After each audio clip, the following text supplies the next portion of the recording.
Welcome to Baylor football on Baylor Lariat Radio. It's a beautiful day for football out here on the Brazos at McLean Stadium as the Bears face the Arizona State Sun Devils. Two teams that at the beginning of the season didn't live up to expectations, had two big losses, Arizona State being to Mississippi State, and then Baylor being to Auburn.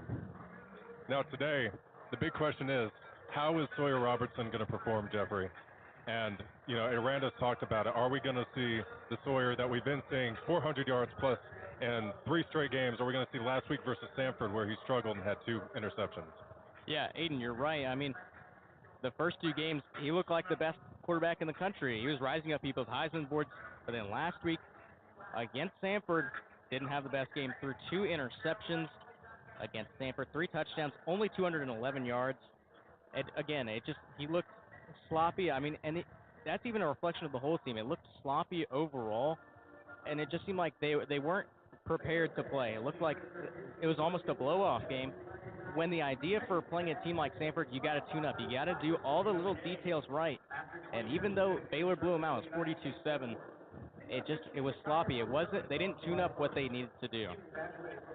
Yeah, I mean, Sawyer put on some amazing performances. Like I said, 3 straight 400-yard games, and then versus Samford just not really being himself. And hopefully today, offensive line can give him a little time, get himself set, can have some help from the run game as well. Now moving things over to Baylor's defense. Now, Jackie Marshall's back, a big player in that Auburn game. Once he went out, it was all downhill. And they've been allowing a lot of points, even though they won the SMU game, allowing 45 points overall. How important is it today for Baylor's defense to be on and not allow the crazy amount of points they've been allowing? I mean, it's really what the defense has to be focusing on completely, because if you look at the stats throughout the first 3 games, scoring defense for Baylor, they've given up 30 points a game. That's 109th in FBS. They've given up 356 running yards. Total yards, 188 rushing yards. And I mean, as you said, Jackie Marshall's been in and out a little bit throughout the first couple weeks, but he's really the anchor of the D-line. He was in that players' press conference on Tuesday, and he emphasized how important it was this week coming into this game for Baylor to win the trenches on both sides. For that D-line, they got to be the ones to attack. They got to be the ones who are going to push that line of scrimmage back and not let Raleek Brown, who's been going off this season for almost 300 yards through the first 3 games, you can't let him go downhill and not reach contact until after that line of scrimmage. So he's the one that has the most experience. He's the biggest threat, the biggest body they got, and he makes all the difference. I mean, and it's not just physically, but also mentally. I think we saw in that Auburn game that there's a difference of intensity when Jackie Marshall's on that field and when he's not, and you need him to show up when it matters most. I totally agree. Run defense and his support that he gives and the leadership is definitely something that is integral to this Bears defense. And as we go off on that note, we're going to take a quick break, and then we'll be back to discuss some of our points about Arizona State. But stay with us with Baylor football on Baylor Lariat Radio.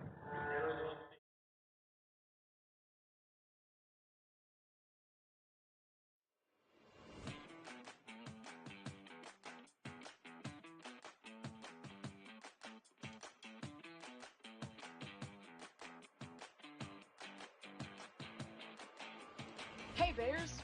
Are you always the last to know about what's happening at Baylor? Are you left quiet in a group when talking about last week's game?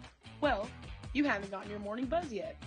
Did you know you can get your dose of current Baylor news every Tuesday through Friday straight to your inbox? The Baylor Lariat Morning Buzz e-newsletter provides you with breaking Baylor stories, local events, and in-depth sports coverage daily. You can be in the know on all things Baylor. If you aren't already buzzing, go to BaylorLariat.com. That's BaylorLariat.com and click the subscribe now to get your morning buzz from the Baylor Lariat. News for the students, by the students. We'll see you in your inbox.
Welcome back to Baylor football on Baylor Lariat Radio. I'm Aidan O'Connor alongside my partner Jeffrey Cohen. And as we were talking about before, Arizona State, we kind of mentioned it, their rushing offense has been a big positive for them the entire season. Sam Levitt, one of the best rushing quarterbacks in the entire FBS, and then Kanye Udoh and Raleek Brown having 100-yard rushing games. How important is it for Baylor to stop that rushing attack from the Sun Devils? I mean, I think that's got to be their main focus. That's been their Achilles heel throughout the beginning of the season. And I mean, for them, I think they've had a good look at what the Arizona State offense is like, right? With Jackson Arnold in that Auburn offense, Kevin Jennings and SMU, they've been facing plenty of mobile quarterbacks so far this season. So now you got Sam Levitt, who has 157 yards rushing on the season. And then you got Raleek Brown, almost 300 yards on 35 rushes. Kanye Udoh, who has 138 yards on 32, as you said, 105 yards against Mississippi State in that 24-20 loss against the Bulldogs. And you got to set the tone. And if you're not going to set it tonight, then when will you? That's the question I think that's going to be asked tonight. When are they going to be able to make the adjustment and force their opposing team to make the adjustments and force them to kind of change what their idea is? Because right now Arizona State's going to come into this and be like, hey, we're going to run this ball down their throats, and we're going to do it well because we've been doing that fantastic all year. 232 rushing yards a game. That's 19th in the country. A very imposing rushing attack on offense for Arizona State, but also on defense. They're an amazing rush defense team, having several players that are either the top or second in the Big 12 or even the FBS at their position and being run stoppers. You have people like Keith Abney being one of the best corners at stopping the ball, Jordan Crook at the linebacking position, and then their entire defensive line just racking up TFLs every single game. Yeah, and I mean, it was like that last year, and it's been like this to start this year, only allowing 91 yards of rushing per game so far. That's 27th best in the country. And you look at that front line, all right, Elijah O'Neal, Jacob Rich-Kangaika, CJ Fight, Prince Dorba, Clayton Smith, all these guys have multiple tackles for loss. Clayton Smith leading the group I just named with 4.5. So they've been able to get past that line of scrimmage, force that O-line back, and make contact before any running back is able to start going downhill, starting to find open holes because they're just not being creative. Yeah, I think today a lot of pressure is going to be on Caden Knighton being that backup running back for Baylor. Tried to get something going versus that defense because we know what Bryson Washington can do. Can Baylor add, some rushing from other players? And so that will be a big focus for them today. Yeah, I agree. And I mean, he's a different runner than Bryson Washington is, right? Bryson Washington, he's very strong. He's a very big guy, and the ideal run for him is going up the middle and finding those holes past the line of scrimmage, trying to get into that second level and find those areas where you can cut one way or the other or just run through the defender. Caden Knighton, on the other hand, he's a smaller guy. He's a younger guy, only a true freshman, but he's really shifty. He knows how to get around the line of scrimmage. He knows how to find those little holes and get through them. I think you've got to give Arizona State different looks with your running backs. Definitely. We were able to see some of that happen in the Auburn game, using him to try to mix things up. And he had a couple good running plays in that. So Baylor will definitely be looking for his development in this. And that will be the story of the game, is who is able to stop the rushing attack. Yeah, and I think from what I expect, from what we've seen from both these teams this year, I think this is going to be a very Auburn-esque matchup for Baylor, right? You're going up against a great running team in Arizona State. Your run defense hasn't been great, but now you're going to have to also rely on some of the second-level guys, right? Your middle linebackers, your DBs, to make sure to tackle in the open field. That's such an important part, and I think it also helps by taking some of that passing pressure off. I mean, Arizona State's passing game just has not been impressive most of the season, especially against Mississippi State. And so I think you've really got to it's got to be a whole group effort. The whole unit's got to be in on the run stop today. And that will be a big point, and see if Aranda can also, stop Sam Levitt from having a breakout game in terms of passing, because as you said, that's been a weakness of his. But with that, we'll take another break, and we will be back with Baylor football on Baylor Lariat Radio.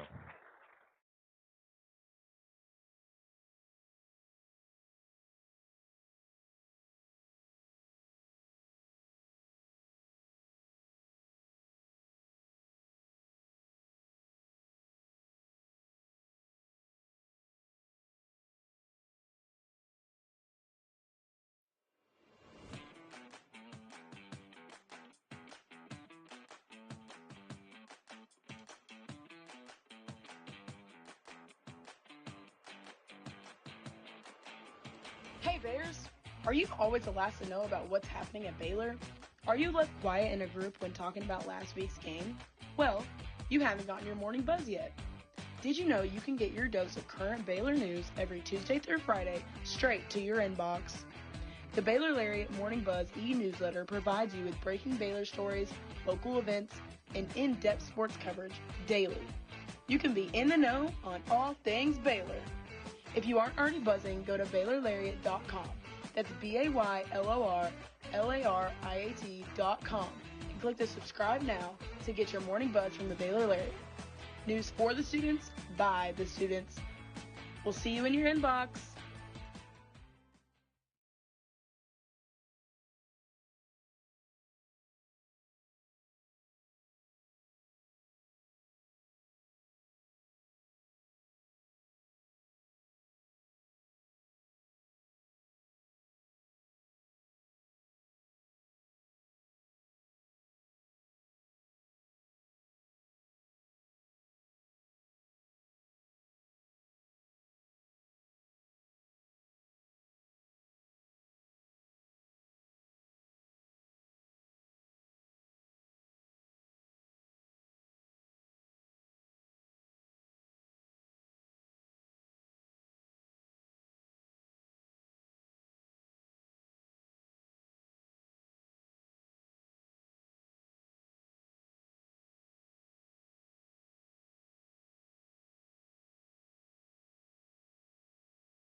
Stay informed and stay connected with Lariat TV News.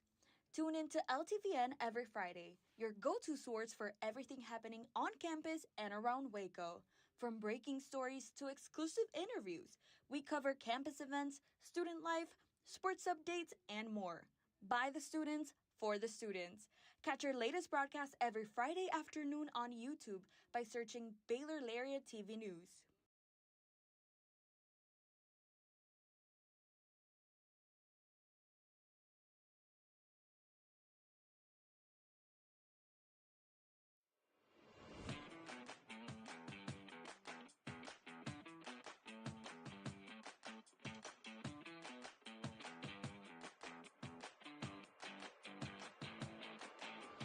Hey Bears! Are you always the last to know about what's happening at Baylor? Are you left quiet in a group when talking about last week's game? Well, you haven't gotten your morning buzz yet. Did you know you can get your dose of current Baylor news every Tuesday through Friday straight to your inbox? The Baylor Lariat Morning Buzz e-newsletter provides you with breaking Baylor stories, local events, and in-depth sports coverage daily. You can be in the know on all things Baylor. If you aren't already buzzing, go to BaylorLariat.com.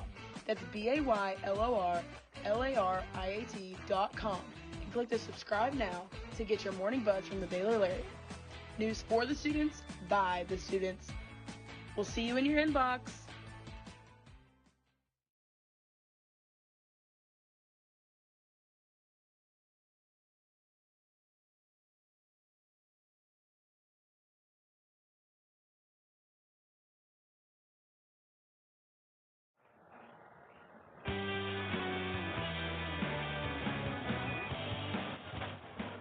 We welcome you back to Baylor football on Baylor Lariat Radio. Here at McLean Stadium, they just had a memoriam for Baylor legend J.J. Joe and the national anthem. Now, Jeffrey, as we were talking about before, we have a lot of really good wide receivers for Baylor, or Baylor does. And today, Xavier Alford is going to be out for Arizona State. And he is a all-conference safety that is just tremendously helpful to that team. What do you think his absence today is going to affect the game plan for Spavital? Well, I think what it's going to be like, he's going to go over the top, right? You've got one of the best gunslingers in the nation, Sawyer Robertson, an elite arm, and now you got one of your starting safeties out. Well, now you're going to utilize that speed, especially guys like Cole Wilson, Ashton Hawkins, Kobe Prentice.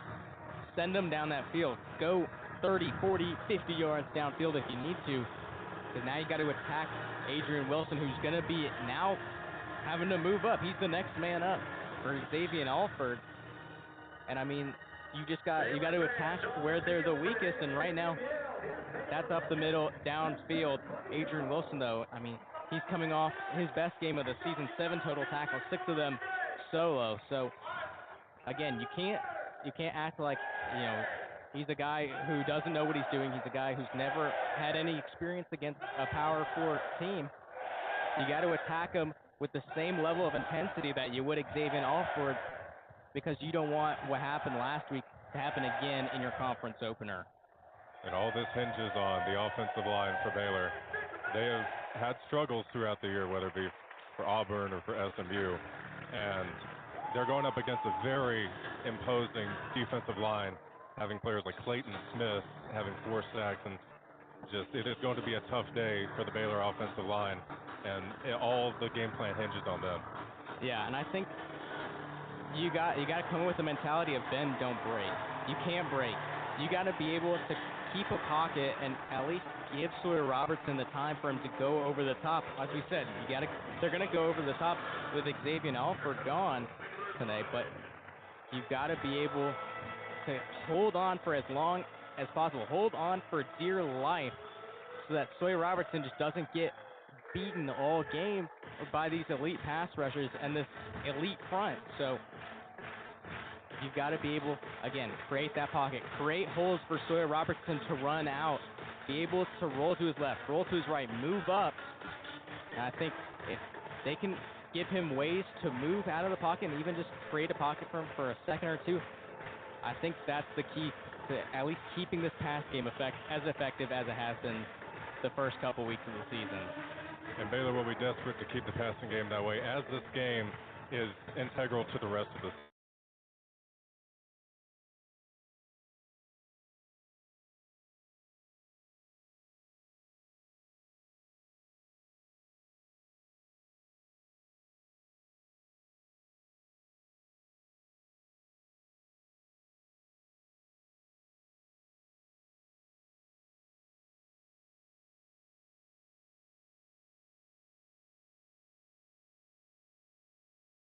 Of having disappointing SEC losses. And so this game, with Texas Tech winning today and getting out in front and being undefeated, these teams are already trying to catch up. And so this game for both of them has so much pressure on it. Yeah, and I mean, I know Arizona State both these teams have already faced pressure, right? Baylor faced pressure when they went to the Texas Bowl against LSU last year. They faced pressure at the beginning of this year. They've had one of the most difficult non-conference schedules in the country. And then Arizona State on that side went to the college football playoff last year, Big 12 champions, took Texas, an elite Texas team, to overtime. So both these teams know how to deal with pressure, but now can they deal with that pressure from this matchup? This is the first time that they're going to be playing against each other as conference opponents, and so you just got to be able to play your game. You got to stick to the game plan and don't lose your head. And definitely don't lose it this early. You got to attack early, and you got to stick to an effective game plan, and just let the game take its course. Roll on through, and we'll see who comes out on top. I expect a very entertaining game today. And that has been the big narrative as well in SMU and for Auburn, is Baylor getting down early in these games. And when they get down early, it's off of those 4th down conversions. Aranda, known as one of the most aggressive coaches, in the FBS, has gone for 15 4th downs so far. And so those 4th downs today, I mean, if you get down early again, that's going to be really tough for Baylor. Yeah, and again, that's some of the moments that make or break a ball game. Can you convert on those 4th downs? That's where momentum shifts. If you can get a clutch 4th down conversion, that lifts up your team. That lifts up this entire stadium filled with green and gold. But then if you can't make it, especially on a 4th and short, then that's just deflating. That's going to take wind out of your sails. That's what we saw against Auburn. So again, I'm going to go back to going with the game plan, all right? Don't do too much, all right? Stick to what's been working all season, and you just got to execute. That's what it comes down to, is execution. And Baylor last week wasn't great, but I think if you can go and look at some of the bright spots from the last 3 weeks, they are able to execute, and they just need to be able to execute every single time. And same thing for ASU. You just got to be able to execute. I think the team that's able to execute will be able to win this game. And now to go over the lineups for the game. Going left to right on the offensive line for Baylor, number 69, Sidney Fugar. Number 62, Ryan Lingell. 72, Colton Price. 68, Omar Abedian. And then 74, Caden Siriaki. At running back, number 7, Bryson Washington. Quarterback, number 13, Sawyer Robertson. And at wide receiver, number 6, Ashton Hawkins. 34, Josh Cameron. 2, Cole Wilson. And 16, Kobe Prentice. Then on defense for the Bears. Starting at the defensive line from left to right, number 50, Matthew Fobbs-White. Number 0, Jackie Marshall. Number 93, DK Kalu. Number 9, Cooper Lance. And then linebackers, number 33, DJ Coleman. 45, Kylan Reed. And 11, Keaton Thomas. And at safeties and corners, 27, Tevin Williams. 38, Jacob Redding. Number 3, Devin Bobby. And number 25, LeVar Thornton. And then now moving on to Arizona State. Their offense from left to right, starting with offensive line. Number 53, Josh Atkins. Number 55, Jimetto. Number 62, Ben Coleman. Number 77, Kyle Scott. Number 58, Max. That's Ionachor. Max Ionachor, yeah. Yes. And then number 3, Raleek Brown, a running back. Number 7, Shimon Mateer at tight end. Number 10, Sam Levitt at quarterback. And number 0, Jordan Tyson. Number 12, Malik McClain. And number 5, Noble Johnson. And then on defense, going from left to right, starting with defensive line. Number 9, Elijah O'Neal. Number 98, Jacob Rich Kungaika. Number 99, CJ Fight. Number 32, Prince Dorba. And the linebackers, number 5, Kendrick Breedlove. 8, Jordan Crook. 44, Keyshawn Elliott. And at safeties and corners, number 12, Javon Robinson. 5, Miles Rouser. Number 2, Xavier Alfred, who will be out today and starting in his place. Number 6, Adrian Wilson. And number 1, Keith Abney. And those are your lineups for today as Baylor and ASU set to kick off, with it looks like Baylor receiving the ball first. Yeah, Cole Wilson in the end zone to return. Had 5 returns against SMU, 116 yards. He didn't return at all against Sanford back out in this conference opener. And just from what I've gathered from both these teams, I think they both have their strengths and weaknesses that could be exploited throughout this game. I think both teams very evenly matched. I think get your popcorn ready for this one. Number 35, Jesus Gomez, sits to kick it off for ASU. And Cole Wilson will let it bounce in the back of the end zone. And Baylor will come out for their first drive. I think what everybody's going to be looking for on this first Baylor drive is, does Sawyer Robertson have that magic once again? Lost what looked like he lost a little bit last week. We're going to see now back going up against Power 4 competition again. Does he have that fire and that firepower that he had the first 2 weeks? First down at the 25, Sawyer Robertson with Bryson Washington in the backfield. Motions him to the left. Sawyer looking to pass. Lexington throws it to Kobe Prentice. Kobe Prentice makes a man miss, and he will be down for a first down for Baylor. And that's what I really like to see early. I want to see Sawyer Robertson getting that ball out quickly, getting that momentum, not giving that pass rush, that D-line, any inch to start this ball game. Now first down on the 38 for Baylor. Sawyer takes the snap, takes the handoff, throws it to Josh Cameron, and Josh Cameron will be met in the backfield immediately. Brought down by Miles Rouser. And a lot of those passes, Spavital loves to throw it in the backfield. On that one, was not able to get a lot of yards. Yeah, had Miles Rouser and Jordan Crook on the combined tackle. Sawyer takes the pass, throws it again. It's to Cameron. Cameron has blockers in front of him. Makes multiple people miss, going for it, and he will And fumbled. And it looks like it's fumbled. Picked up by Arizona State. Arizona State defense going wild.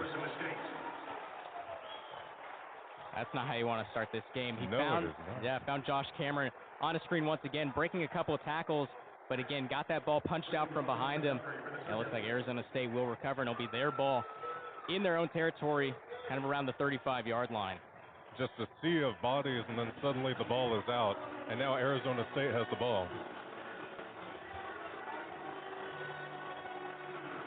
Now coming out for their first drive, Arizona State with quarterback Sam Levitt and running back Raleek Brown. I think for this Baylor defense, a lot of pressure is going to be put on whoever's going to be guarding Jordan Tyson. Has almost half of the completions this season, 24 receptions, 314 yards. For their first play, Levitt hands it off to Raleek Brown. Raleek Brown going to his left, lots of room to run, and will be stopped out of bounds by number 27, Tevin Williams, after getting the first down. That's a great start for Arizona State. Getting the rushing game going, something that they know is one of their biggest strengths. Yeah, Raleek Brown, 100-plus rushing yards in his last two games, 144 rushing yards in 12 attempts against Texas State. Sam Levitt claps his hand, takes the snap. Raleek Brown running again. Tries to make some yards, but is taken down by number 3, Devin Bobby. And it looks like there will be a timeout as a player is down for Baylor. Definitely don't want to see that. Yeah, we saw a lot of injuries from Samford last week. Now, looks like a Baylor D lineman goes down first. Oh no, the car is already out on the field. But we hope he's okay. And right now, as they're tending to him, we will go to break. You've been listening to Baylor Football on Baylor Lariat Radio.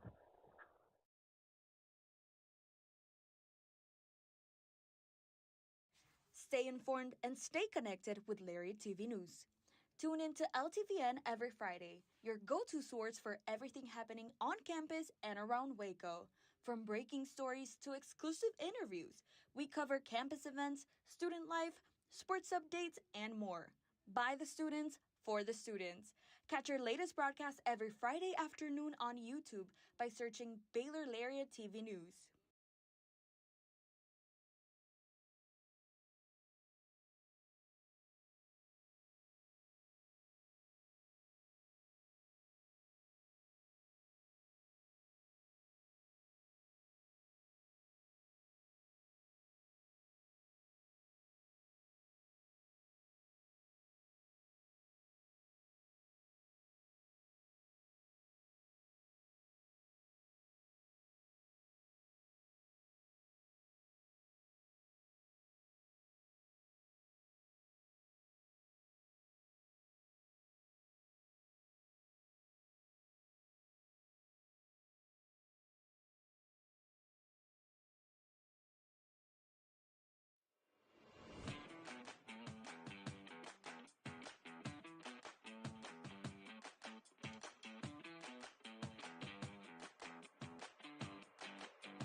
Hey Bears, are you always the last to know about what's happening at Baylor?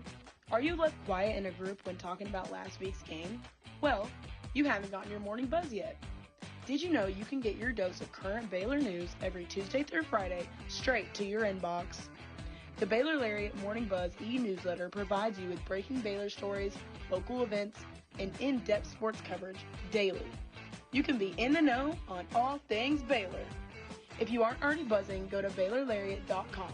That's BaylorLariat.com and click the subscribe now to get your morning buzz from the Baylor Lariat. News for the students, by the students. We'll see you in your inbox.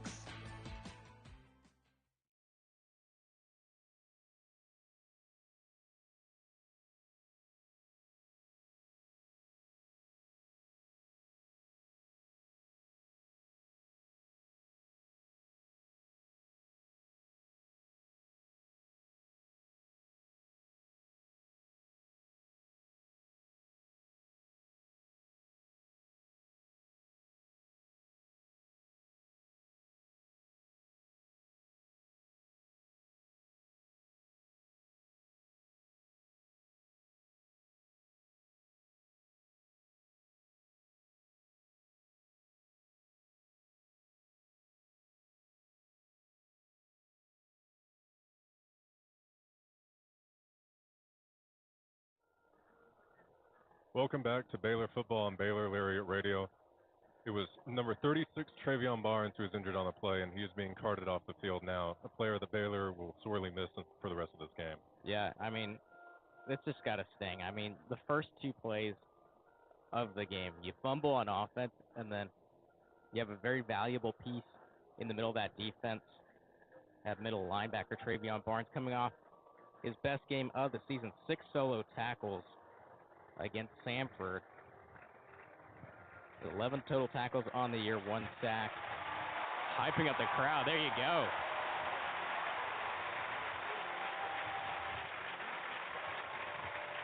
That's good being able to still have energy while he's on the cart. The senior out of Almonte Springs, Florida.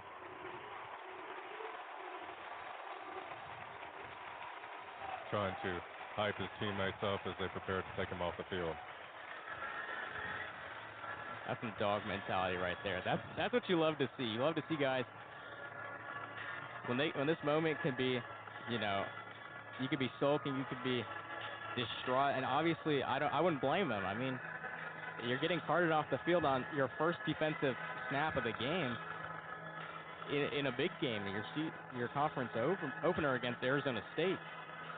But I think a guy like him, just being able to turn the situation around, use it as kind of a fire to light up this defense. Yeah, Aranda instilling this type of mentality, having brotherhood within the locker room, and surely seeing that now. Fans cheering him on as he's being carted out of the stadium now. And Arizona State's offense gets prepared to go back onto the field as they have a 2nd and 6 at the 40. Yeah, we're going to see how both sides respond to this. Baylor's defense losing a valuable piece, but also the Arizona State offense with an unplanned stoppage of play. Now Levitt handing it off to Raleek Brown. Raleek Brown trying to make some room and shoved out of bounds by number 25, LeVar Thornton. Jacob Redding, free safety, first one to get there and kind of knock Raleek Brown off his balance a little bit and able to step LeVar Thornton to push him out of bounds. Now a big 3rd down for this offense. 3rd and 8 at Baylor's 42. Levitt motions out Raleek Brown. Levitt takes a snap, looking to his right. Pump fake. Is under pressure, rolling around, rolling to his right. He's trying to go for the 1st down, and he will get it before he goes out of bounds. That'll be a 1st down for Arizona State. And that's something that we saw in the Auburn game. A lot of rushing from the quarterback, and it seems that this Baylor defense just has such a tough time with that. Yeah, good job by Sam Levitt just to be able to wade that pressure, move from side to side, but also a lot of props to the O-line. As we said in the pregame, bring back 3 starters from last year. Sam Levitt motions number 7, Shimon Mateer, back to the offensive line. Hands it off to, taking it himself. And he will be stopped in the backfield by number 3, Devin Bobby. Yeah, Devin Bobby, only 2 tackles last week against Samford. 1 solo, 1 assisted. For that SMU game, his season high 8 tackles, had 4 by himself, 4 along with a couple of his other teammates. Great way to make his presence known early in this ball game. Trying to trick the defense there, but Devin Bobby would not be fooled.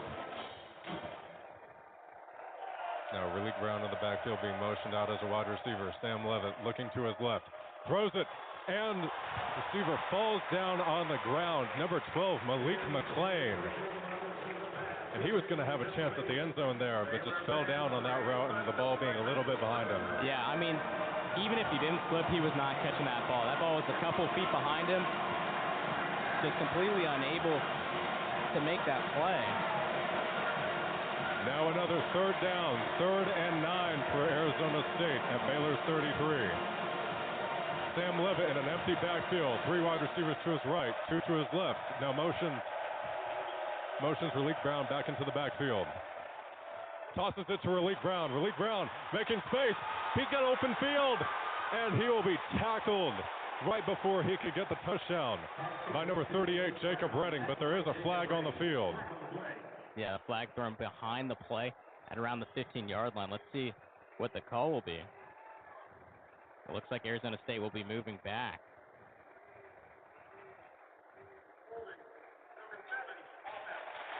And that will be holding by number 7, Shimon Mateer for Arizona State. And that will set them back after finding a little breathing room there and almost getting a touchdown. Yeah, none of these teams so far, at least in the passing game, trying to move that ball upfield, just letting the receivers, let them make the plays. Raleek Brown, as we mentioned, an elite runner, very shifty. We saw that on that play right there, cut to his inside, found that open space, moving to that pylon. But again, just another miscue by both these teams. Now after that penalty, a 3rd and 3 for Arizona State at Baylor's 33. Levitt motioning his wide receivers. Taking it himself, takes the handoff, and will be taken down by number 3, Devin Bobby. But not before he gets the first down. Yeah, it's a hard play with it. Such a good running team like Arizona State. A 3rd and 3. It's light work for them. I mean, they've been able to get Raleek Brown to the outside, especially on that left side. He's had plenty of room to run. This time, only getting 4 yards, but that's enough for the first down there. Now 1st and 10 at Baylor 21. Sam Levitt in the backfield with number 6, Kanye Udo. One wide receiver to his right, one to his left. Hands it off to Udo. Udo going up the middle. And not getting much there. Swarmed by multiple Baylor players.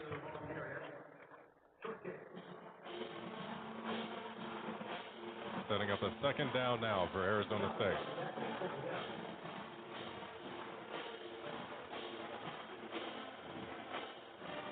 I think for this Baylor pass rush, you just got to stay in front of Sam Levitt. Don't give him any holes. If he's going to move out of that pocket, you got to force him to go backwards and roll to either his right or his left. Sam Levitt hands it off again to Kanye Udo. Kanye Udo finding space and will get the first down after being tackled by number 33, DJ Coleman.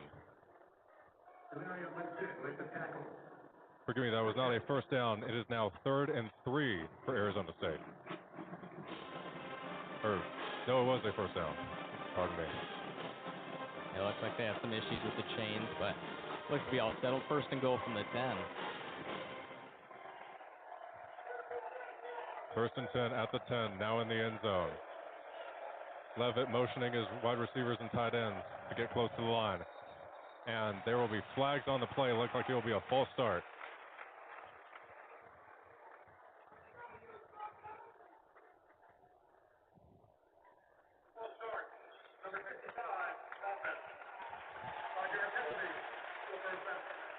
Yeah, false start on Arizona State, setting them back now.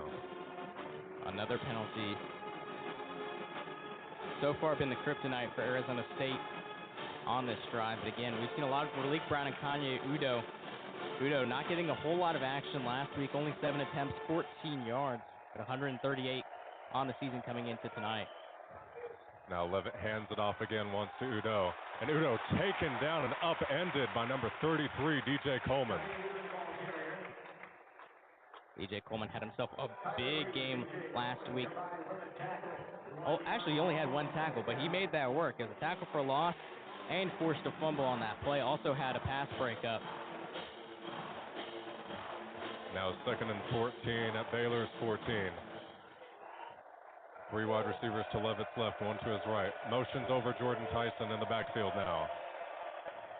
Takes the snap, looking to his right, looking for the end zone, and it will be over. Let's see. The ball was tipped up by Jacob Redding. Did he get his feet in? Did he get his feet in? Refs converging. The ruling on the field is an incomplete pass. But Redding looked like he might have had a chance at making the interception. He had that ball right in his hands. Had read that play perfectly. It got right in between that pass to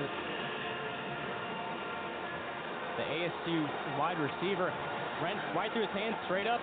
Tried to make that catch, keeping one of his feet in while falling out of bounds. Unfortunately for him, not being able to keep his footing. Now 3rd and 14 at Baylor's 14. Levitt, 3 wide receivers to his left, 1 to his right. Raleek Brown in the backfield. Now being motioned out to his left as a receiver. Levitt throws it to Tyson. It is incomplete, and that will be a 4th down. As we were talking about, bend, don't break for this Baylor defense and having a lot of issues that drive. Travion Barnes getting out, and then now having a bunch of running plays, being able to get that stop. You know who made that play? That was Amarian Winston. Having a great jump off the edge, gets by the right tackle, Max Ionachor, forcing Max Levitt to rush that throw and throws it at the feet of Jordan Tyson. Great job by those edge rushers. Baylor having to get their last man off pretty late. Now Jesus Gomez up to kick the field goal for Arizona State. The snap, it is up and good for Arizona State, and they are up 3-0 now with 8 minutes and 21 seconds to go in the first. You've been listening to Baylor Football on Baylor Lariat Radio.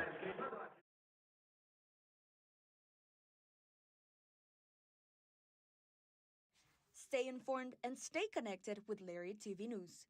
Tune in to LTVN every Friday, your go-to source for everything happening on campus and around Waco.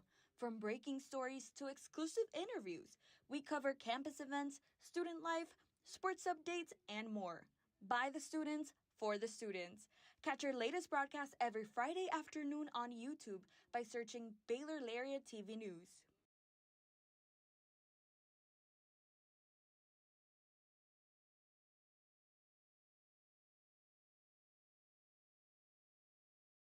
Hey Bears! Are you a freshman or senior?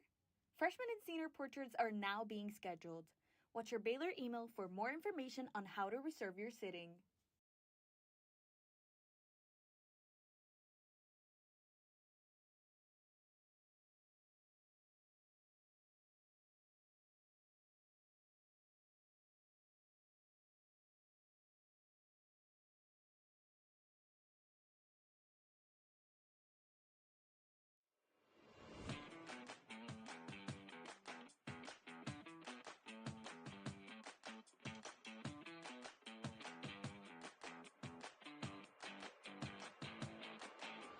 Hey Bears! Are you always the last to know about what's happening at Baylor? Are you left quiet in a group when talking about last week's game? Well, you haven't gotten your morning buzz yet. Did you know you can get your dose of current Baylor news every Tuesday through Friday straight to your inbox? The Baylor Lariat Morning Buzz e-newsletter provides you with breaking Baylor stories, local events, and in-depth sports coverage daily. You can be in the know on all things Baylor.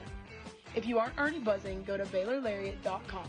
That's BaylorLariat.com and click the subscribe now to get your morning buzz from the Baylor Lariat. News for the students, by the students. We'll see you in your inbox.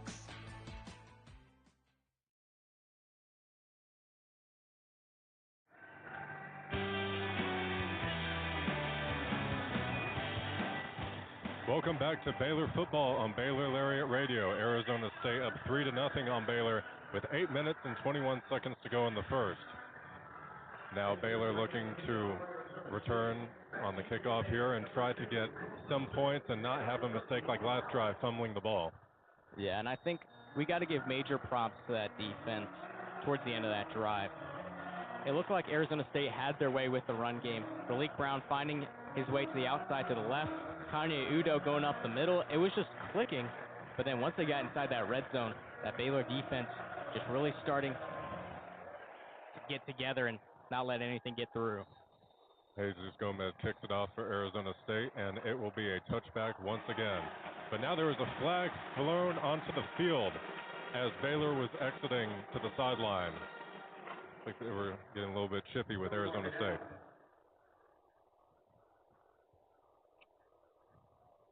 Officials gathering to figure out what the penalty will be.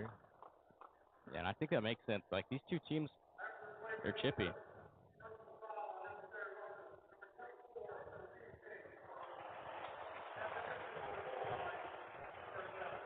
That was an unnecessary roughness on Baylor from number 24, Micah Gifford.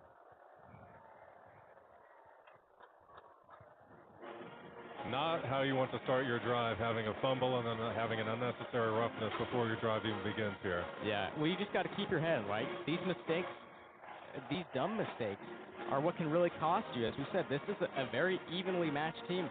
Both teams very tough, but you just got to be able to keep your head and make the smart decision. Now Sawyer in the backfield with Bryson Washington. 2 wide receiver to his right, 2 to his left. Now Sawyer looking to his left, finds a man, and Kobe Prentice, number 16, making multiple players miss. And now it'll be a first down just like last drive, starting out very quickly, getting the ball out, getting Sawyer set, and he's looking very poised in this game. Yeah, and that's just a simple slant on that play, and let Kobe Prentice, if he makes one man miss, he got 5 extra yards, and they move the chains. Now Sawyer hands it off to Bryson Washington. Bryson Washington breaking a couple tackles before being taken down by number 6 for Arizona State, Adrian Wilson. I think that's a good sign. That's a good sign if they got a big chunk, 7 yards, a good chunk on that first run play. I think it's a really good sign. 2nd and 3 at their own 35.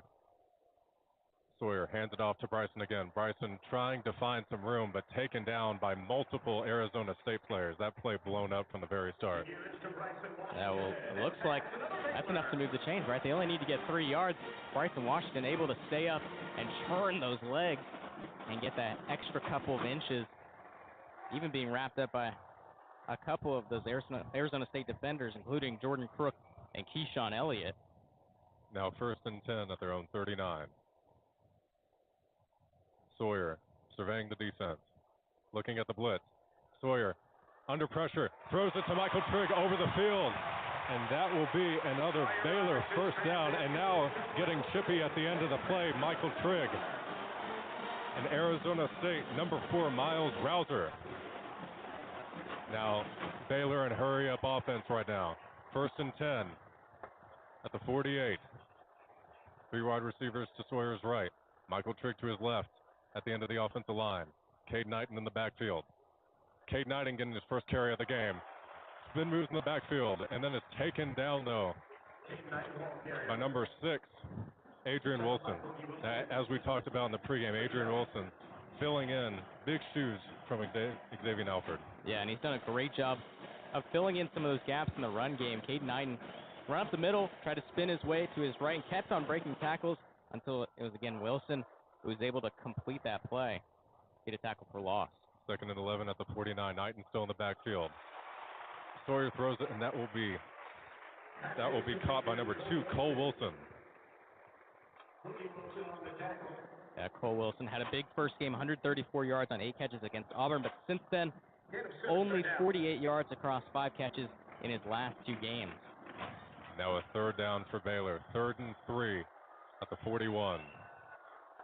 Sawyer hands it off to Knighton. Knighton looking to make the first down, and it looks like he does. And that's what Baylor wants to see. Knighton stepping up, taking Pendergrass's position that he had last year. Yeah, and Cade Knighton he's being really patient in that backfield. Found that hole between Colton Price and Omar Ibedion. Ibedion, first team All Big 12 in the preseason. Also Outland Trophy watch list. 1st and 10 at Arizona State 36. Sawyer surveying the field, throwing a deep ball, and that will be out of the reach of Cole Wilson, about 10 yards in front of him. Excuse me, that was Lewis Brown, not Cole Wilson. That was the intended receiver. Yeah, Javon Robinson on the coverage. There's a lot of contact going up the field. Robinson holding back Lewis Brown, but I think the ref said just let him fight it out. Both making contact. Brown not able to find that ball in the end zone. 2nd and 10 at Arizona State 36. Sawyer motions over Kobe Prentice. Kobe Prentice catches it behind the line of scrimmage and is immediately wrapped up.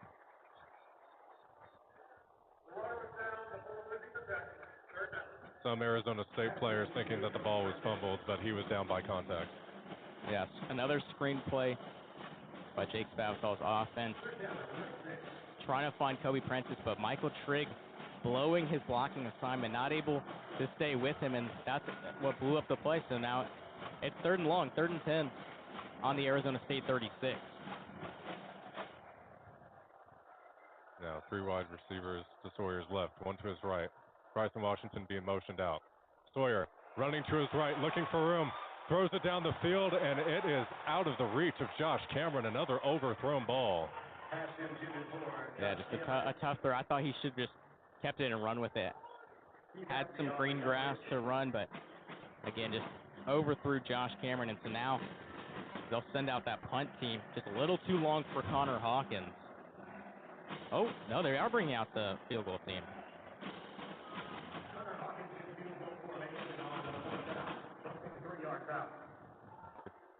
Now a 53-yard field goal attempt for Connor Hawkins.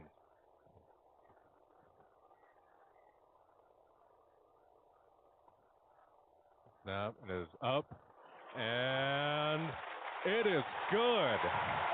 The game is now 3-3, tied between Baylor and Arizona State, with 4 minutes and 8 seconds to go in this matchup. You've been listening to Baylor football on Baylor Lariat Radio.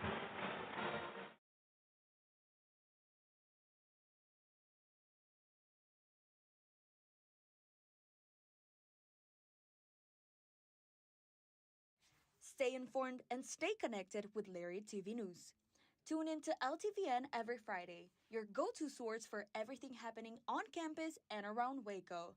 From breaking stories to exclusive interviews, we cover campus events, student life, sports updates, and more. By the students, for the students. Catch our latest broadcast every Friday afternoon on YouTube by searching Baylor Lariat TV News.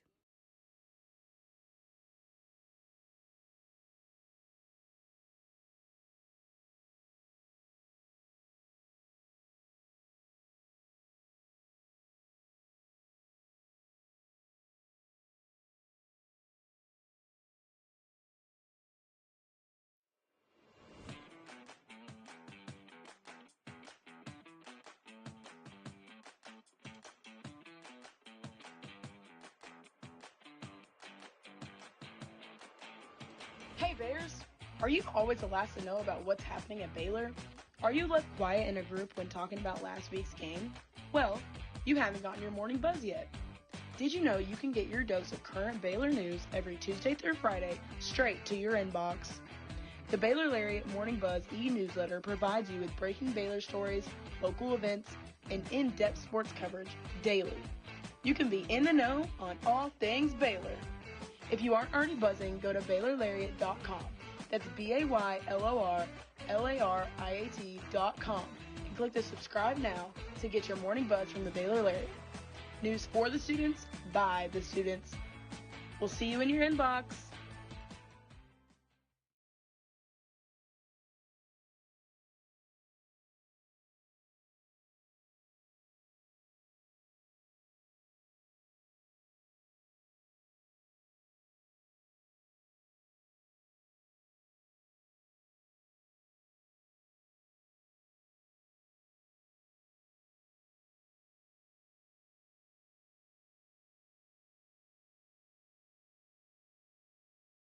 Hey Bears! Are you a freshman or senior? Freshman and senior portraits are now being scheduled. Watch your Baylor email for more information on how to reserve your sitting.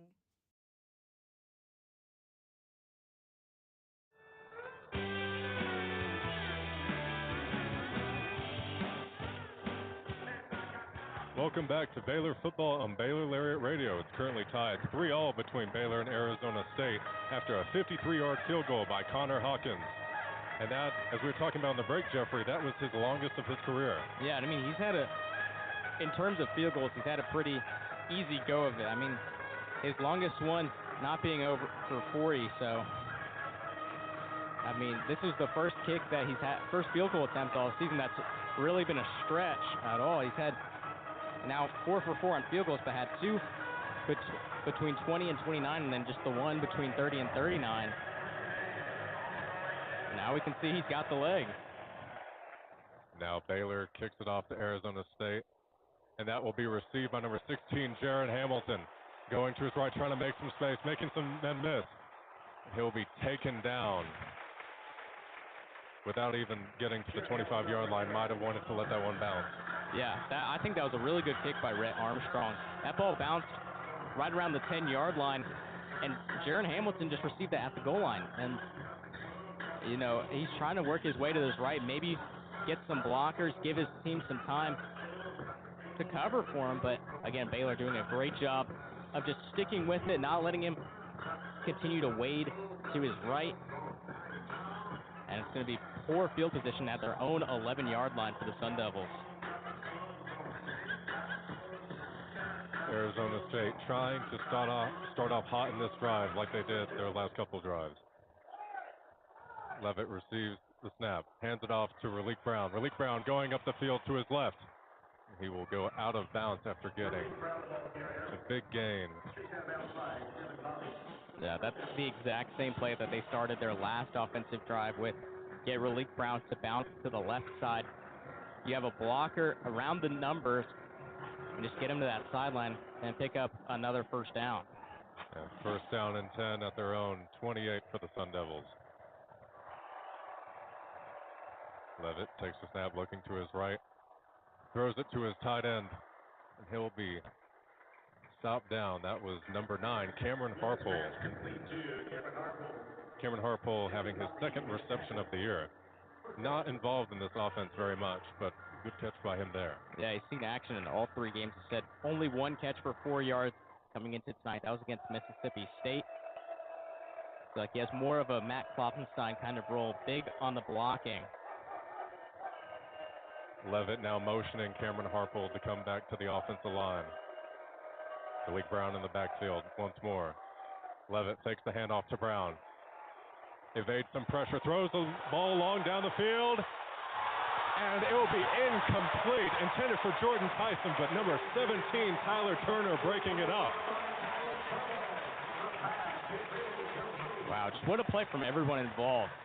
Sam Levitt moving to his left, throwing on 1 foot way downfield, and a great throw to Jordan Tyson. Caught him right in the hands with a jump ball, but as you said, Tyler Turner with the pass breakup, able to draw that ball loose as Jordan Tyson's trying to come down with it. Just a great effort to stop a big play. Now 2nd and 10 at their own 39 after the incomplete pass. Malik Brown remains in the backfield. Levitt hands it off to him, and he'll be met by multiple Baylor defenders after a short gain. Yeah, looks like only a gain of 3. But I think this is what Baylor's defense wanted. Put pressure on Sam Levitt to throw the ball. Hasn't been doing that very well. Only 527 yards in 50 completions on the season. Had a rough game against Mississippi State, but if you can keep their run game under wraps, force Sam Levitt to make the big throws. Now 3rd and 7 on their own 42. Baylor looking to make a stop. Levitt looking in the backfield once more. Passes it off to number 1, Tyson Brown, and there is a penalty on the field. Yeah, looks like it's going to be a holding against Malik McClain.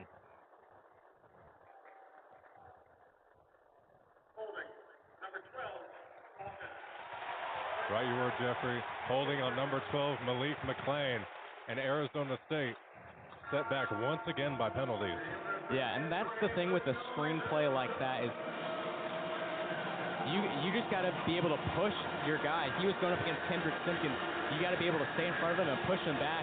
Kendrick Simpkins able to work his way to the outside and get this jersey tug. Now 3rd and 13 at their own 36. Tyson Brown in the backfield now. 3 wide receivers to Levitt's right, 1 to his left. They hand it off on a 3rd and 13 to Tyson Brown, and that will not be enough as Baylor swarms the Arizona State running back. Keaton Thomas, the primary tackler. Yeah, Keaton Thomas, he's had such a big impact on this defense, leads his unit with 31 tackles, only 1 tackle for a loss. I think Arizona State just hoping to find some room for Raleek Brown to get open, but in the end, I think they were expecting to punt on this set of downs. Great job by the Baylor defense, just being able to stick with them and keep that running game at bay. Now Arizona State set to punt. The 31, Canyon Floyd punts it away. Josh Cameron set to return. Catches it going to his right. He has room. Making his way down the field. He has blockers in front of him. But he will be stopped by number 70 from Arizona State.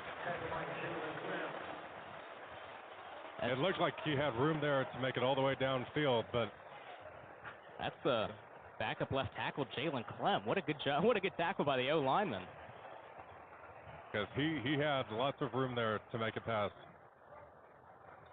But with that, we will go for a quick break. You've been listening to Baylor Football on Baylor Lariat Radio.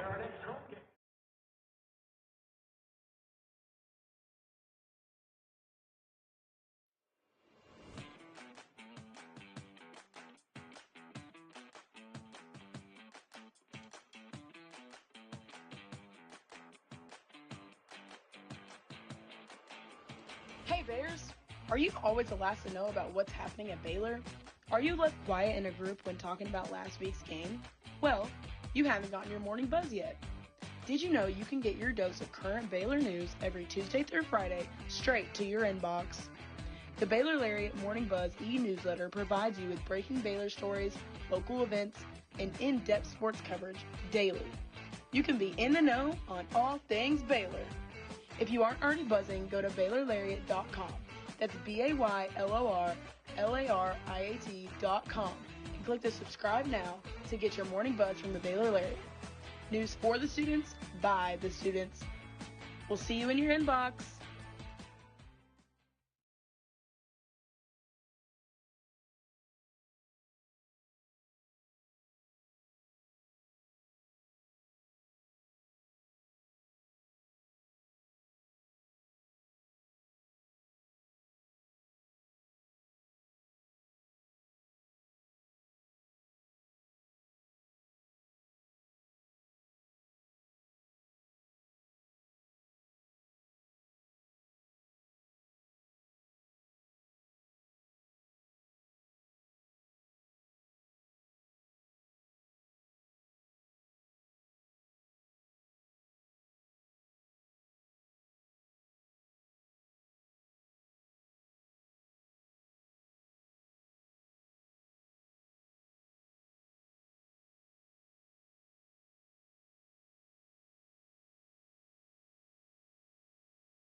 Welcome back to Baylor Football on Baylor Lariat Radio.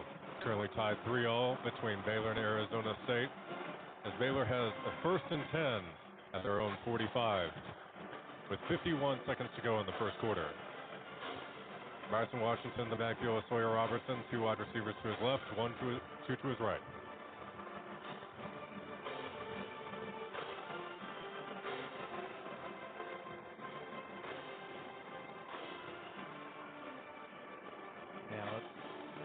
Let's see who's able to break first. Both teams, when they get into the other side part of the field, haven't been able to cash in for 6. See if Baylor can break that trend here. Sawyer looking to throw on 1st down. Hands it off to Bryson Washington in the backfield. Bryson Washington shakes off a big hit. Number 5 from Arizona State, Kendrick Breedlove. Yeah, Kendrick Breedlove. Not the biggest guy, only 5'11", 195. That's going up against Bryson Washington, who's 6 foot 216. Both meeting at the line of scrimmage one-on-one, and Bryson Washington won that battle. Now 2nd and 6 at their own 49. Sawyer looking to throw again, trying to find Michael Trigg, and he will get him. A very low throw, but Trigg caught it. Yeah, good job by Michael Trigg, just being able to turn that shoulder, being able to secure that catch even while falling to the ground with that low throw. Now 1st and 10 at Arizona State's 43. Sawyer hands it off to Washington. Washington trying to find room up the middle. And now there will be, looks like a timeout taken. All right, no, this will be the end of the first quarter. And with that, we will take another break. And we'll be back with Baylor Football on Baylor Lariat Radio when we return.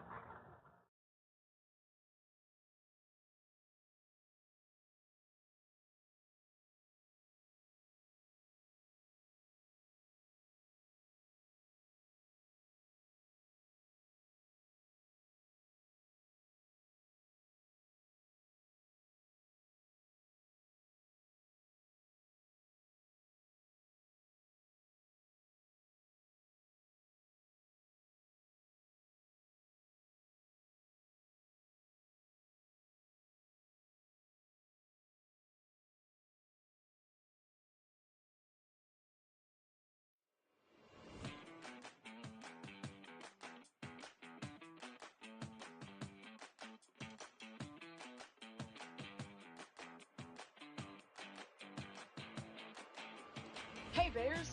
Are you always the last to know about what's happening at Baylor? Are you left quiet in a group when talking about last week's game? Well, you haven't gotten your morning buzz yet. Did you know you can get your dose of current Baylor news every Tuesday through Friday straight to your inbox? The Baylor Lariat Morning Buzz e-newsletter provides you with breaking Baylor stories, local events, and in-depth sports coverage daily. You can be in the know on all things Baylor. If you aren't already buzzing, go to BaylorLariat.com. That's BaylorLariat.com and click the subscribe now to get your morning buzz from the Baylor Lariat. News for the students, by the students. We'll see you in your inbox.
Stay informed and stay connected with Larry TV News.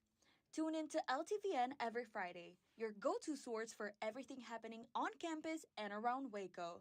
From breaking stories to exclusive interviews, we cover campus events, student life, sports updates, and more. By the students, for the students.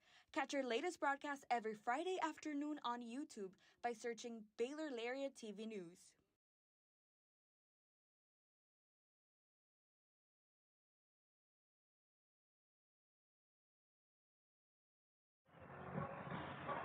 Welcome back to Baylor football on Baylor Lariat Radio as we start the second quarter.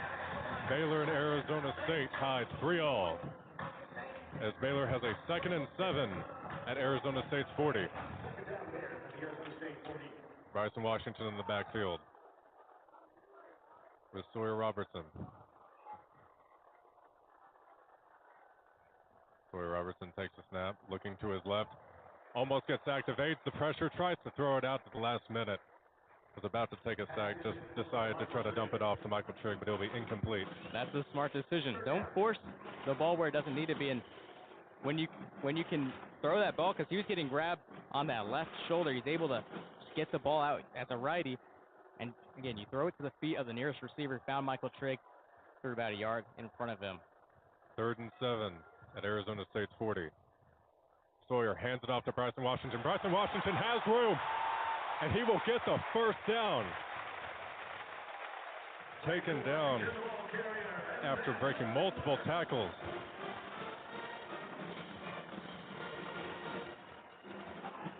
Now Baylor on the doorstep, the closest they've been today. 1st and 10 at Arizona State's 25. Bryson Washington, 4 rushes for 29 yards now. Hands it off to Bryson Washington again. Bryson Washington trying to make some room, but just smothered.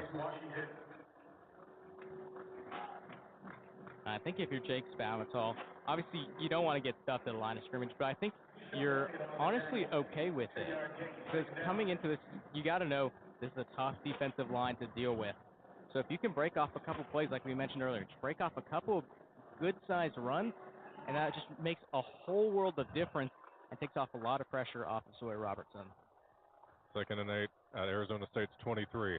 Sawyer looking to his right to pass. Dumps it off to Bryson Washington. Bryson Washington trying to make some yardage up the sideline. Will be taken down by number 10, Clayton Smith. Yeah, interesting formation for Baylor. All three receivers to the right. Had one guy going downfield, but yeah, Bryson Washington moving to the outside, throwing another screen, but again, only able to get 2 yards on that one. 3rd and 6 at Arizona State's 21. Sawyer hands it off once more to Bryson Washington. Bryson Washington trying to get some room there. And it looks like he will be stopped for a 4th down. As now Aranda, as we know, one of the most aggressive coaches in the FBS when it comes to 4th down.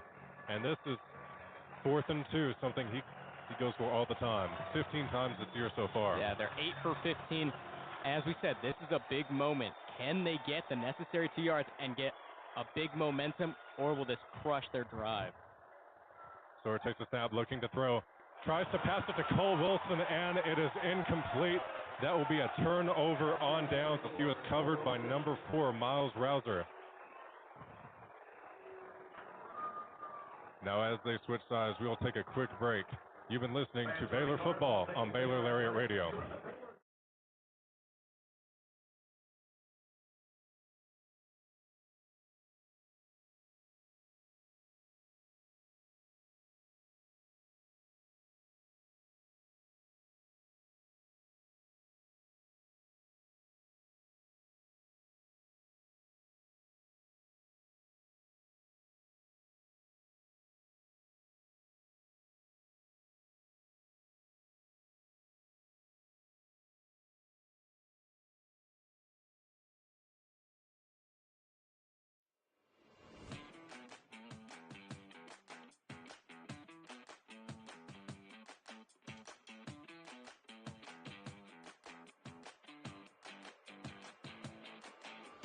Hey Bears! Are you always the last to know about what's happening at Baylor? Are you left quiet in a group when talking about last week's game? Well, you haven't gotten your morning buzz yet. Did you know you can get your dose of current Baylor news every Tuesday through Friday straight to your inbox? The Baylor Lariat Morning Buzz e-newsletter provides you with breaking Baylor stories, local events, and in-depth sports coverage daily. You can be in the know on all things Baylor. If you aren't already buzzing, go to BaylorLariat.com.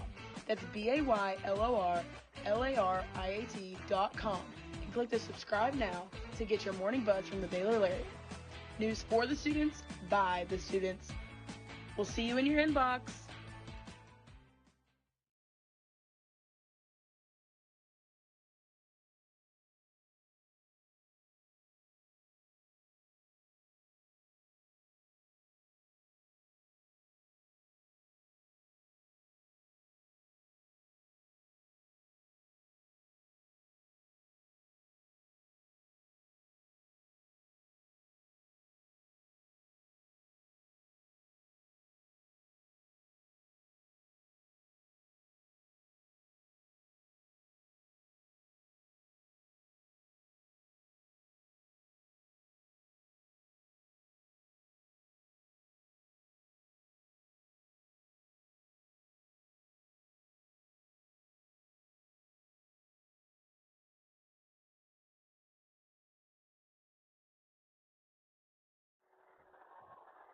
Welcome back to Baylor Football on Baylor Lariat Radio. With 12 minutes and 41 seconds to go in the second quarter, it's all tied up still 3-3 with Baylor and Arizona State. Now it's 1st and 10 for Arizona State at their own 17. Levitt passes it to Jordan Tyson behind the line of scrimmage. Tyson making a couple moves, will be taken down by a multitude of Baylor defensive players, with Jackie Marshall being the primary tackler. Yeah, Jackie Marshall, middle of that defensive line, seeing that play early, being able to move laterally to his left, get in front of Jordan Tyson, who was on the screen. Jordan Tyson, again, as we had mentioned, Sam Levitt's favorite target by far. 24 catches, 314 yards coming into tonight. Sam Levitt only having 50 completions. So that's almost half of Sam Levitt's completions have been to number 0. Now Levitt takes a step, hands it off to Raleek Brown. Raleek Brown will be taken down quickly. That was number 25, LeVar Thornton, on the play. Had a good game last week. Only one tackle, but had an interception and pass breakup. Now 2nd and 7 at their own 32 for Arizona State. Raleek Brown in the backfield. 2 wide receivers to Levitt's left, 1 to his right. Levitt takes the snap, looking to his left, now looking to his right. Under pressure, rolling in the backfield. Evading pressure from Baylor, and now he's rolling upfield. And it looks like he's gonna get the first down as he dives. Baylor looks like they had him dead to rights multiple times. Yeah, Matthew Fobbs-White, the weak side linebacker, did a great job of getting in his space, but just overran it. Great job by Sam Levitt being able to turn his body.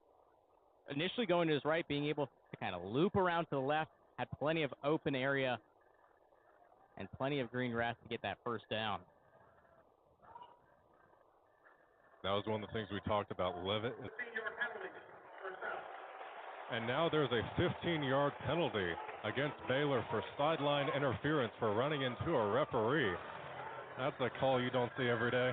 Yeah, and I mean, a lot of these penalties from Baylor have just been unprovoked, right? These are not in-game, bang-bang play kind of penalties. This is a lot of just poor decision-making, just not knowing where you need to be and how you need to act, and that could really cost them on this drive. Now 1st and 10 at Baylor's 43. Levitt takes the handoff to Brown. Under pressure again, dancing around. Throws the pass to Tyson, and it is over his head and out of bounds. That will be an incomplete pass. And again, Matthew Fobbs-White wreaking havoc on the left side of that O-line. Shimon Mateer is the one who picked him up after getting past Josh Atkins. And again, good job also by Jacob Redding, who is kind of behind Fobbs-White and behind that play, just keeping with Sam Levitt. I think they're going to him as somewhat of a spy for Sam Levitt and just forcing him to throw that ball away. 2nd and 10 at the 43. Levitt hands it off to Raleek Brown, and Raleek Brown smothered again. And as you see on multiple plays here, there is a multitude of Baylor players getting in the backfield, and that is something that we really haven't seen until today. Yeah, and I mean, they're doing a great job. It looks like an official is down on the field. Oh, that was being tended to by the athletic staff. Looks like he just got caught up in that play. As they tend to him, we'll cut to a quick break. It is 3-3. Baylor and Arizona State with 10 minutes and 39 seconds to go in the second. You've been listening to Baylor Football on Baylor Lariat Radio.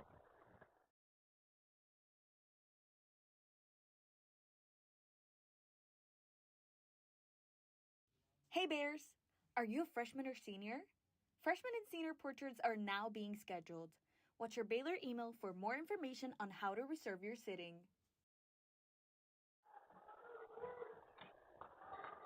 Welcome back to Baylor Football on Baylor Lariat Radio. After that quick intermission, the referee that was down on the field was held by the athletic staff and taken off the field. And now it is a 3rd and 7 at Baylor's 40 for Arizona State. Tyson Brown in the backfield. Watch for a screen to the left side. You got 2 guys could be in front of Raleek Brown. Hands it off to Raleek Brown. Raleek Brown trying to get to the first down, and it looks like he did not get there. That will be a 4th down for Arizona State.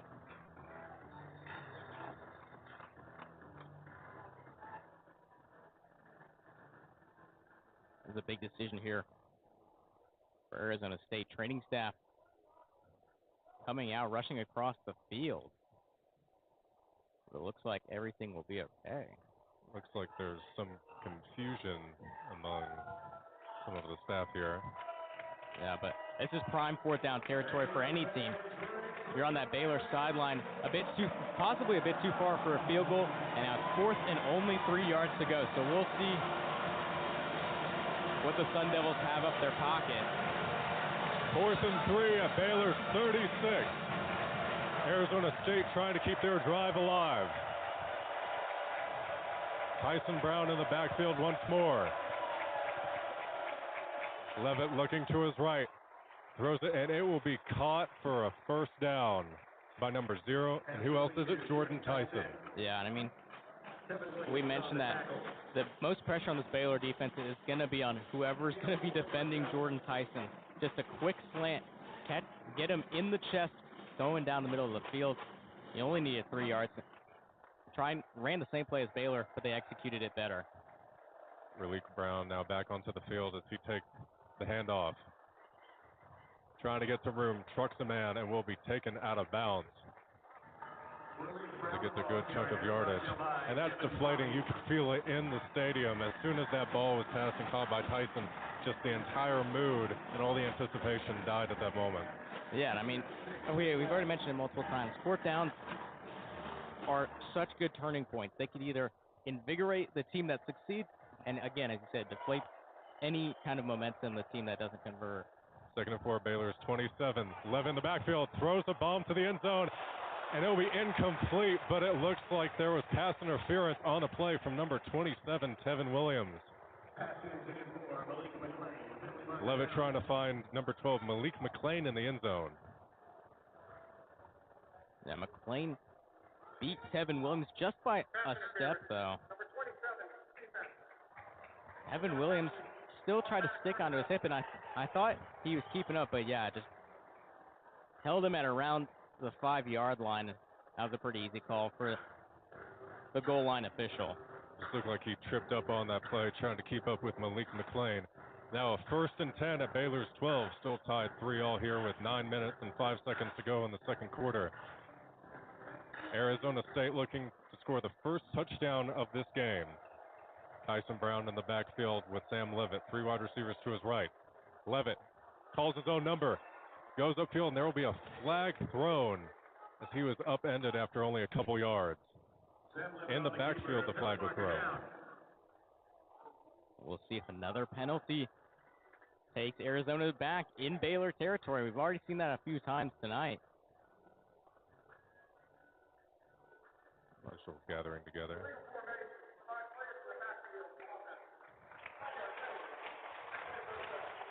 Illegal formation against Arizona State and another sloppy penalty that halts a promising drive. Yeah, and I mean, we've already seen it multiple times. Arizona State not doing a great job of playing disciplined football to start this ball game. Now Sam Levitt in an empty backfield. 2 wide receivers to his left, 3 to his right.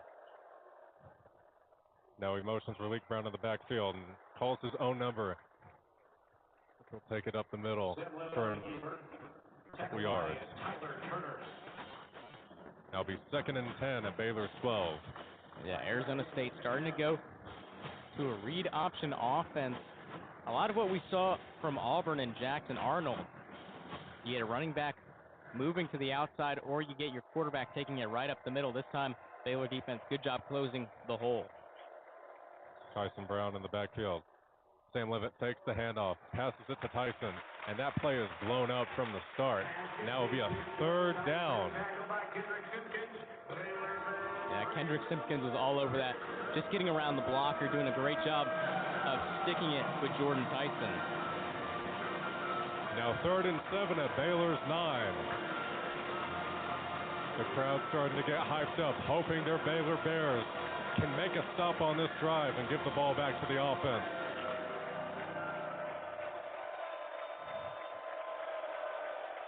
Empty backfield for Levitt. 3 wide receivers to his left, 1 to his right. Levitt takes the snap, looking to his left. Throws it. It is caught by Shimon Mateer. And Mateer, it takes multiple Baylor defenders to bring him down, but not before he gets the 1st down. And Arizona State now at the 1-yard line, knocking on the doorstep. Yeah, another thing that we saw a lot in that Auburn game was Baylor's inability to tackle in the open field. We saw it at a bunch right here.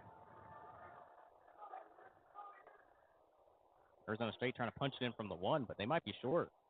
Try to go with the QB sneak from Sam Levitt, but the officials are not calling a touchdown so far. Waiting for everybody to get up out of the pile. And it looks like it'll be a 2nd down, and Levitt did not make it. Now 2nd and 1 at the 1. Interesting choice there, trying to go for the QB sneak and not run it in with running backs that have had a great game so far with Malik Brown and Tyson Brown. Yeah, I think they're going to call Tyson Brown's number right here. Oh no, they go with the QB sneak again from Sam Levitt, and this time he gets it in for a touchdown. Arizona State scoring the first touchdown of this ball game. Yeah, and we have mentioned who's going to break this streak of being kept out of the end zone. Who's going to find the way to finish these drives and get all the way down the field and find that yellow. This time it was Arizona State to take a 9-3 lead. Now Jesus Gomez on to kick the extra point.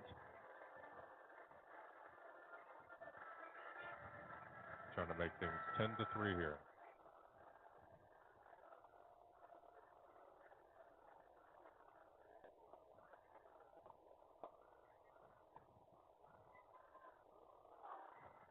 And it is up and it is good. It is 10-3. ASU leading Baylor with 6 minutes and 26 seconds to go in the second quarter. And we will take a break and we'll be back with you with Baylor football on Baylor Lariat Radio.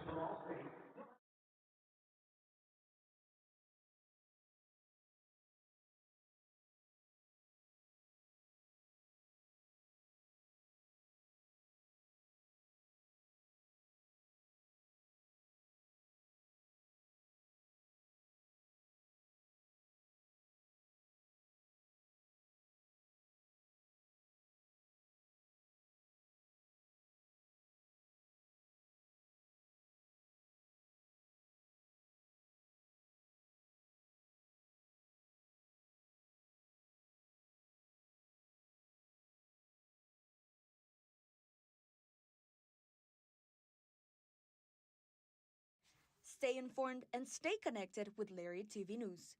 Tune in to LTVN every Friday, your go-to source for everything happening on campus and around Waco.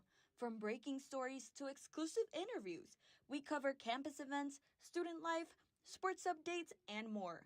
By the students, for the students. Catch our latest broadcast every Friday afternoon on YouTube by searching Baylor Lariat TV News.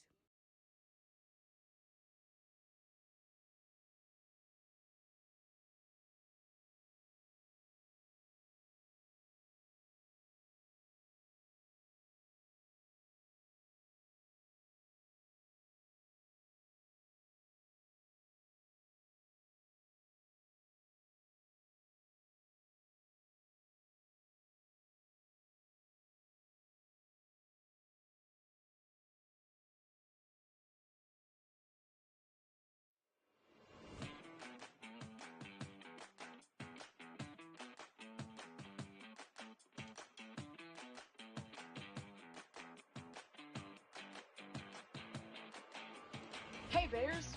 Are you always the last to know about what's happening at Baylor? Are you left quiet in a group when talking about last week's game? Well, you haven't gotten your morning buzz yet. Did you know you can get your dose of current Baylor news every Tuesday through Friday straight to your inbox?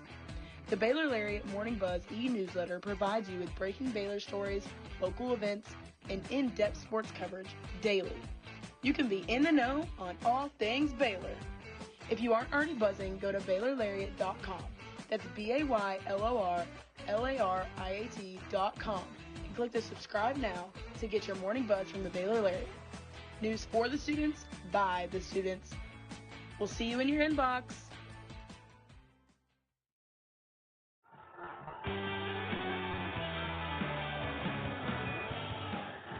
Welcome back to Baylor football on Baylor Lariat Radio. Arizona State leading 10-3 versus Baylor with 6 minutes and 26 seconds to go in the second quarter.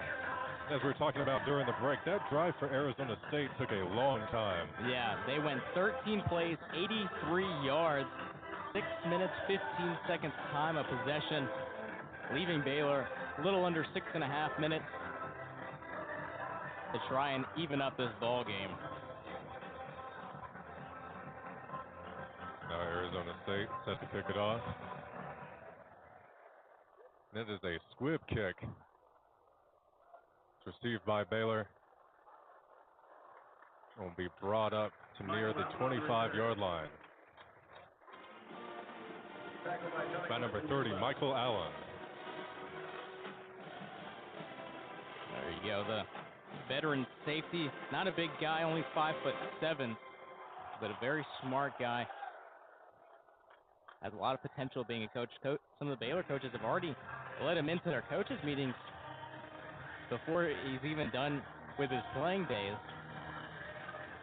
Is that a football coach? Now a 1st and 10 for Baylor at the 27-yard line. Caden Knighton in the backfield.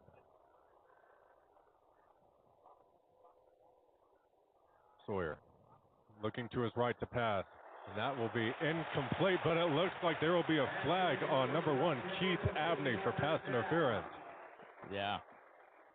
A lot of contact between him and the receiver. Josh Cameron. Yeah, Josh Cameron. Both, again, big guys. Josh Cameron weighing 224 pounds at 6'1". Keith Abney, 6 foot, even 190. It's a lot of contact both ways. The officials going over this a little longer than I thought. We'll see. And it looks like they end up making the call.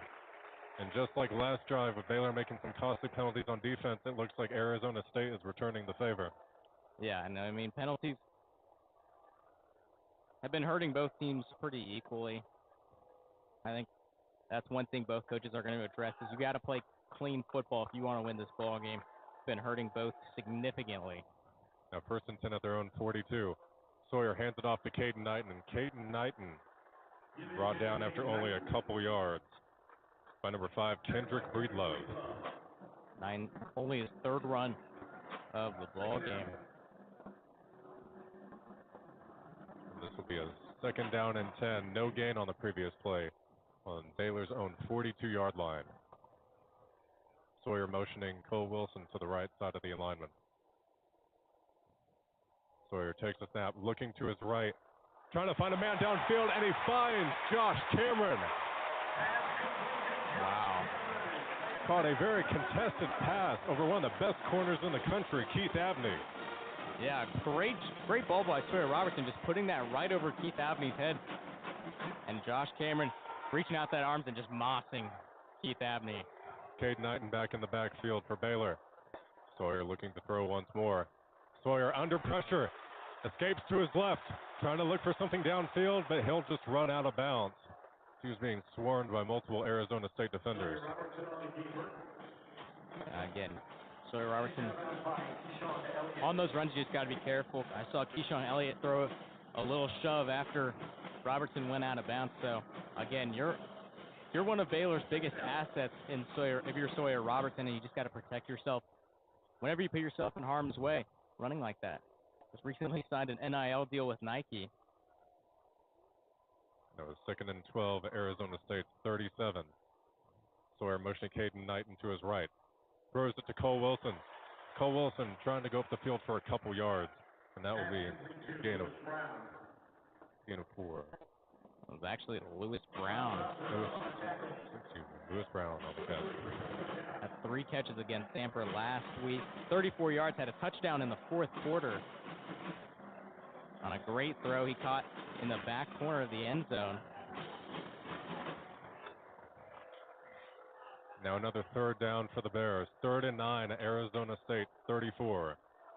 Substitutions being made for Arizona State. Clayton Smith coming onto the field. That was very late substitution. Elijah O'Neal trying to run off. Baylor fans booing as they want a penalty to be called for too many men on the field. And now Baylor just took a timeout.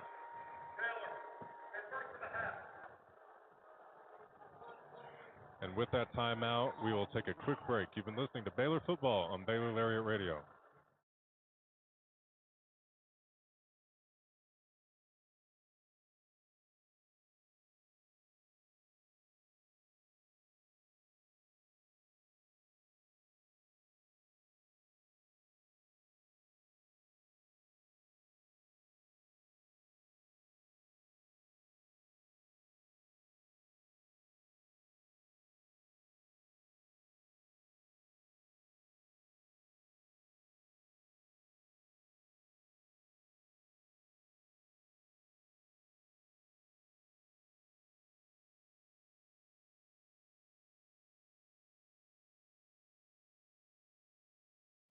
Stay informed and stay connected with Lariat TV News.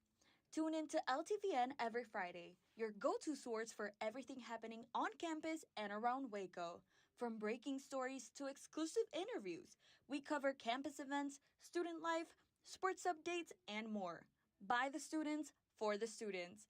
Catch our latest broadcast every Friday afternoon on YouTube by searching Baylor Lariat TV News.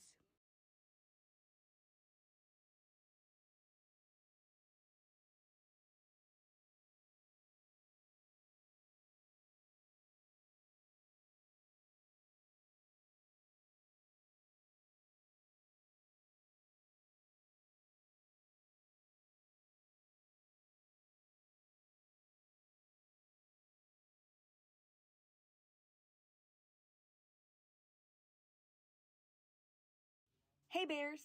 Are you a freshman or senior? Freshman and senior portraits are now being scheduled. Watch your Baylor email for more information on how to reserve your sitting.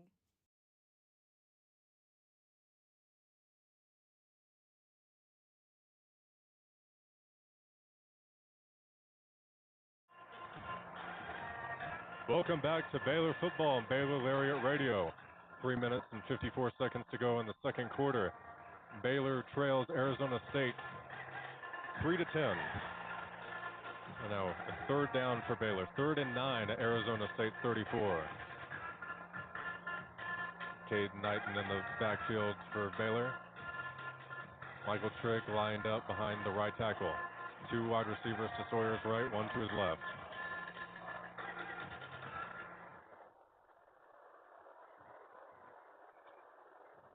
Sawyer looking to pass once more, looks to his left.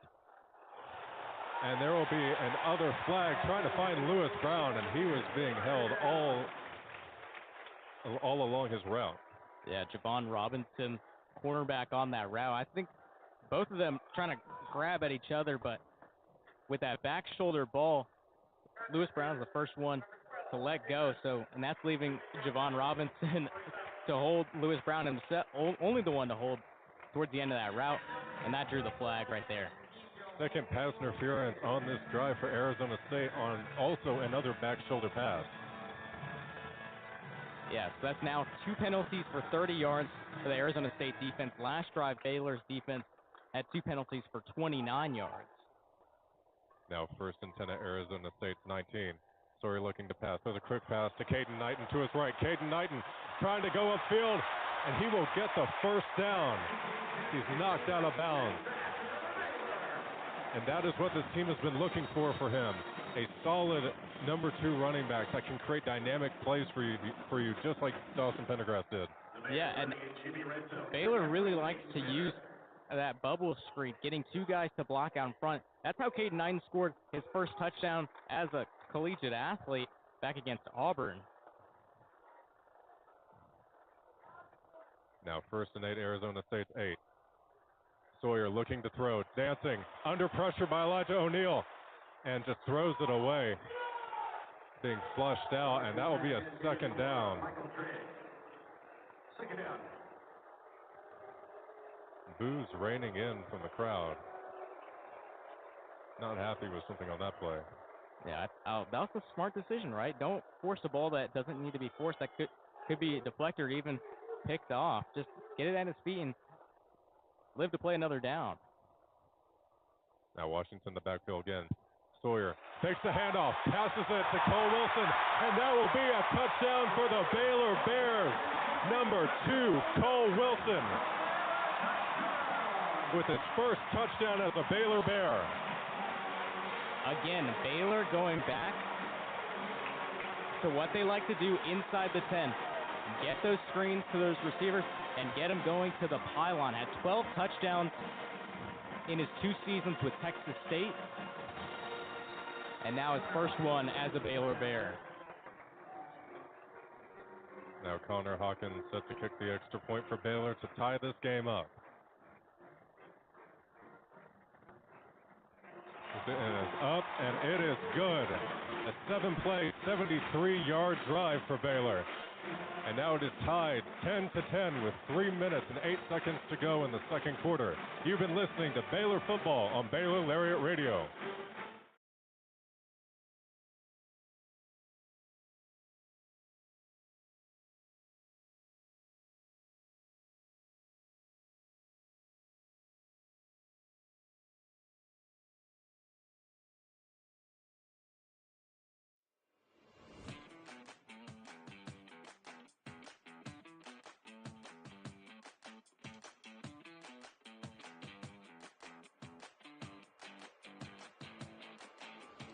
Hey Bears, are you always the last to know about what's happening at Baylor?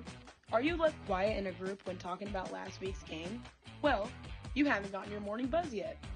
Did you know you can get your dose of current Baylor news every Tuesday through Friday straight to your inbox? Welcome back to Baylor football on Baylor Lariat Radio. 3 minutes and 8 seconds to go in the second quarter as Baylor just tied the game, 10-all. Now Arizona State looking to receive and trying to answer. Baylor kicks another kick in the back of the end zone, and that'll be another touchback. You got to hold your breath a little bit. If you're Ray Armstrong on that kick, it just barely went over the pylon. Almost went out of bounds, and that would have been bad news. If it went out of bounds, it would have been a penalty. Put Arizona State up at their own 40-yard line. But, again, good job just keeping that in bounds. Kind of a knuckleball of a kick. But the Sun Devils will get the ball at their own 25-yard line. Just a little over 3 minutes. Trying to retake a lead before the teams go back into the locker rooms for halftime. Now 1st and 10 at their own 25. Levitt takes a step, hands it off to Raleek Brown. Raleek Brown trying to find room, but taken down quickly by number 45, Kylan Reed. One thing I've really liked about the Baylor's linebackers against the run game today is how well they've been able to trail Raleek Brown. Make sure that he's not able to cut upfield or cut back and find open grass. Now 2nd and 8 at their own 27. Arizona State motioning Jordan Tyson to the right. Passes it to Tyson. And Tyson not being able to get much there as that pass is a little high and slow down his momentum. And now it's a 3rd down for Arizona State. A big play to end this quarter if they're able to convert this. Yeah, definitely on 3rd down. I think Arizona State and Marcus Arroyo's squad, they need to go downfield more. The screens have not been working the last couple of drives. Baylor's being able to swarm quickly and not give up a big gain after the catch. Now 3rd and 8 at their own 27. Sam Levitt under pressure, trying to find a man over the middle, and Jacob Redding knocks it out of the hands of an Arizona State receiver, and that will be 4th down, and Baylor will be getting the ball back very soon. And another great job by Jacob Redding just reading that play. Sam Levitt trying to find a man up the middle. It looks like that was number 12, Malik McClain, who just couldn't find. Great job by Jacob Redding deflecting that pass and forcing a 4th and long. And now with a 2-minute warning, we'll take a quick break before we come back. You've been listening to Baylor football on Baylor Lariat Radio.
Hey Bears, are you always the last to know about what's happening at Baylor? Are you left quiet in a group when talking about last week's game? Well, you haven't gotten your morning buzz yet. Did you know you can get your dose of current Baylor news every Tuesday through Friday straight to your inbox? The Baylor Lariat Morning Buzz e-newsletter provides you with breaking Baylor stories, local events, and in-depth sports coverage daily. You can be in the know on all things Baylor. If you aren't already buzzing, go to BaylorLariat.com. That's BaylorLariat.com and click the subscribe now to get your morning buzz from the Baylor Lariat. News for the students, by the students. We'll see you in your inbox.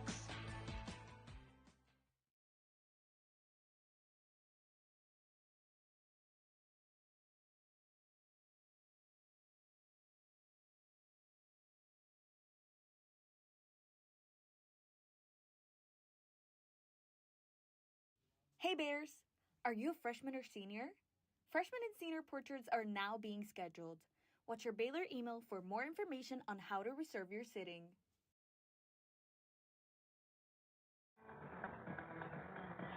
Welcome back to Baylor football on Baylor Lariat Radio. 1 minute and 57 seconds to go in the second quarter. All tied up between Baylor and Arizona State, 10-10. Arizona State and number 31 Canyon Floyd looking to punt it off. Number 34 Josh Cameron and the Bears. That Canyon Floyd, the punter, didn't play last week. Last time out against Mississippi State, 5 punts, 41.5 yards per punt. Only got 1 inside the 20. He sends it away to Josh Cameron, and Josh Cameron will take a fair catch. And now Baylor will be set up for a first down, trying to get a lead in this game that they have not had since they were up 3-0. Yeah, and I mean, great field position to start. Josh Cameron fair catching that ball at their own 40-yard line, so you got 60 yards to go for a touchdown. Well, now you know Connor Hawkins, he can go as far as 53 yards. Obviously, that's not what you want to give him, but you know that you can get some more length out of his kicks than what he's had to deal with earlier in the season. Now first down and 10 for Baylor at their own 35. Sawyer looking to pass. Throws it to number 16, Kobe Prentice, and he is rocked, but not without them making the catch. Number 44, Keyshawn Elliott laying down the big hit. Yeah, wow. That was a major hit right there. But Kobe Prentice holding on to that ball strong. Now 2nd and 1, they hand it off to Bryson Washington, and Bryson Washington gets the first down. And now with under 2 minutes left in the half, clock does stop to set the chain. So almost like a mini timeout, clock now starting to run. That's where Bryson Washington in the backfield takes the handoff under pressure and tries to throw it near Bryson Washington, but just incomplete. But there is a flag in the backfield. Yeah, it looks like it might be on Sidney Fugar or Ryan Langell.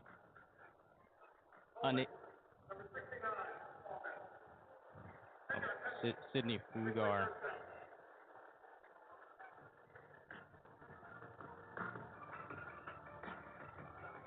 Now Baylor will move back with another penalty this game.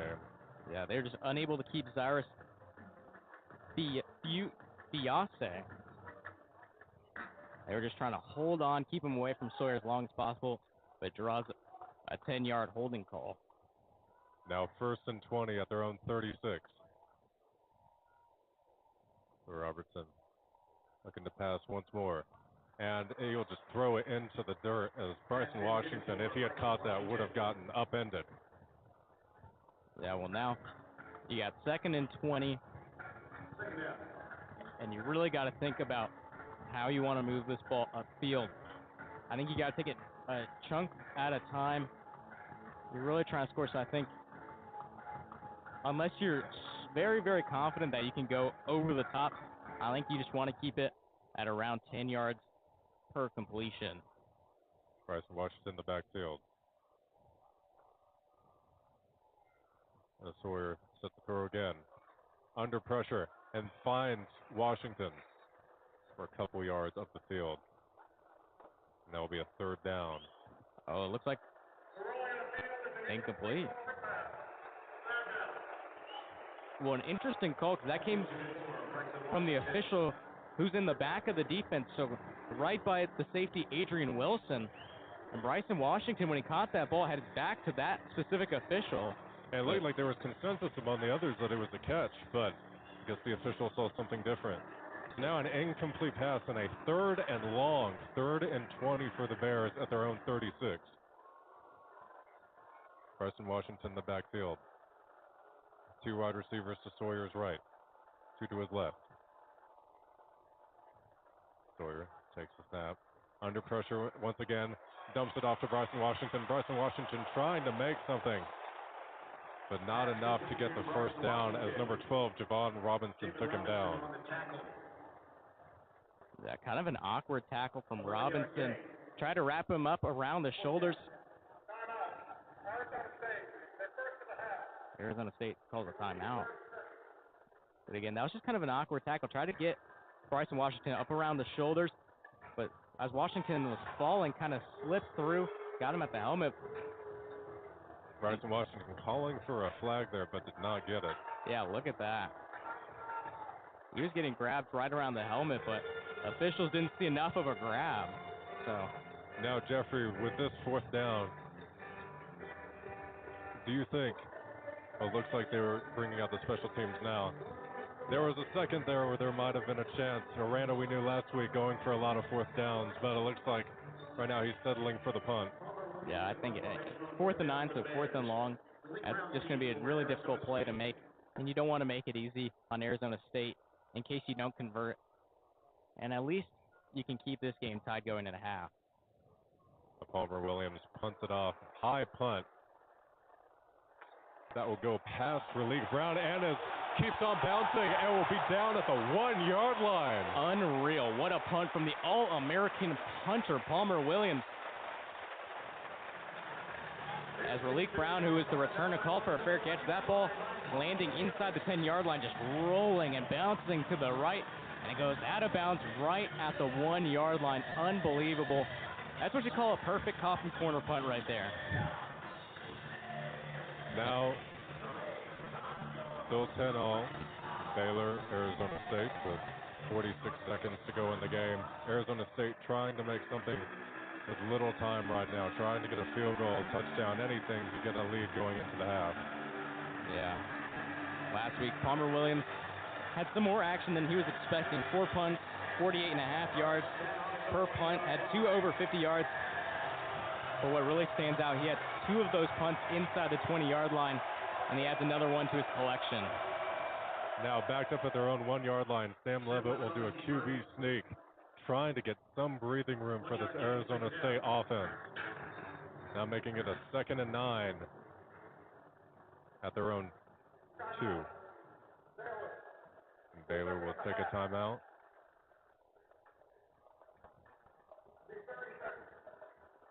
With this, I mean, they're backed up right against their, now the game clock being reset to 42 seconds, but with this specific scenario right here, if you're Arizona State, backed up against your own end zone, but still trying to get a lead to go into the half, what do you think they should do here? It's a difficult situation for an offensive coordinator.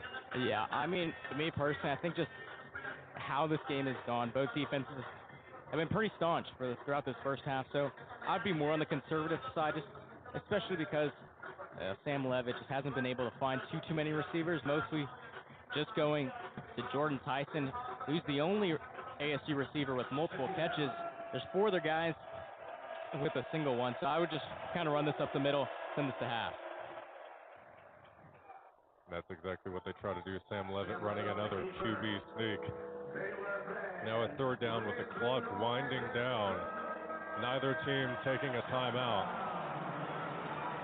Now at 25 seconds, there seems to be no urgency from this offense. Seems to be that both teams are just trying to take this to half now.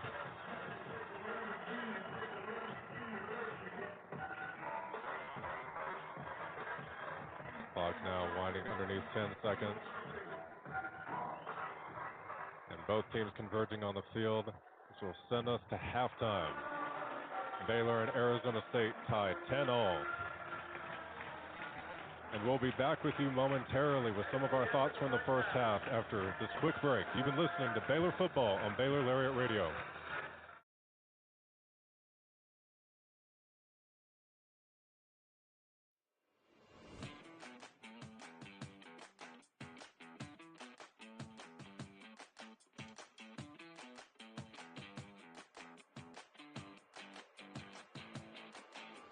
Hey Bears!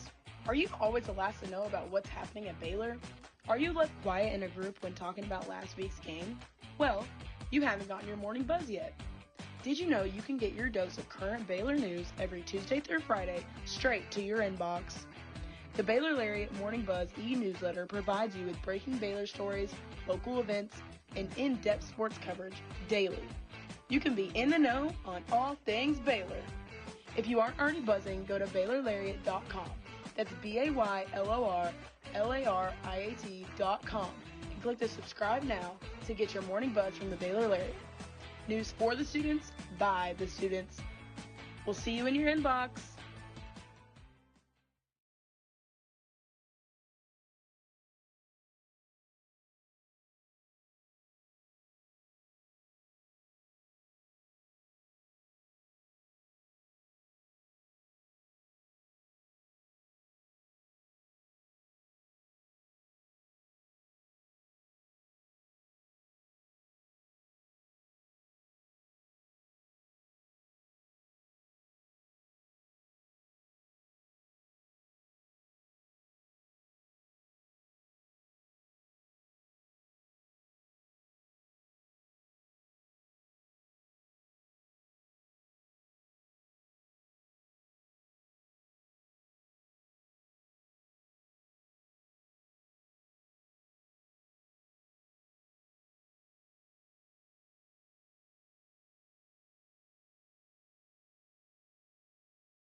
Stay informed and stay connected with Lariat TV News.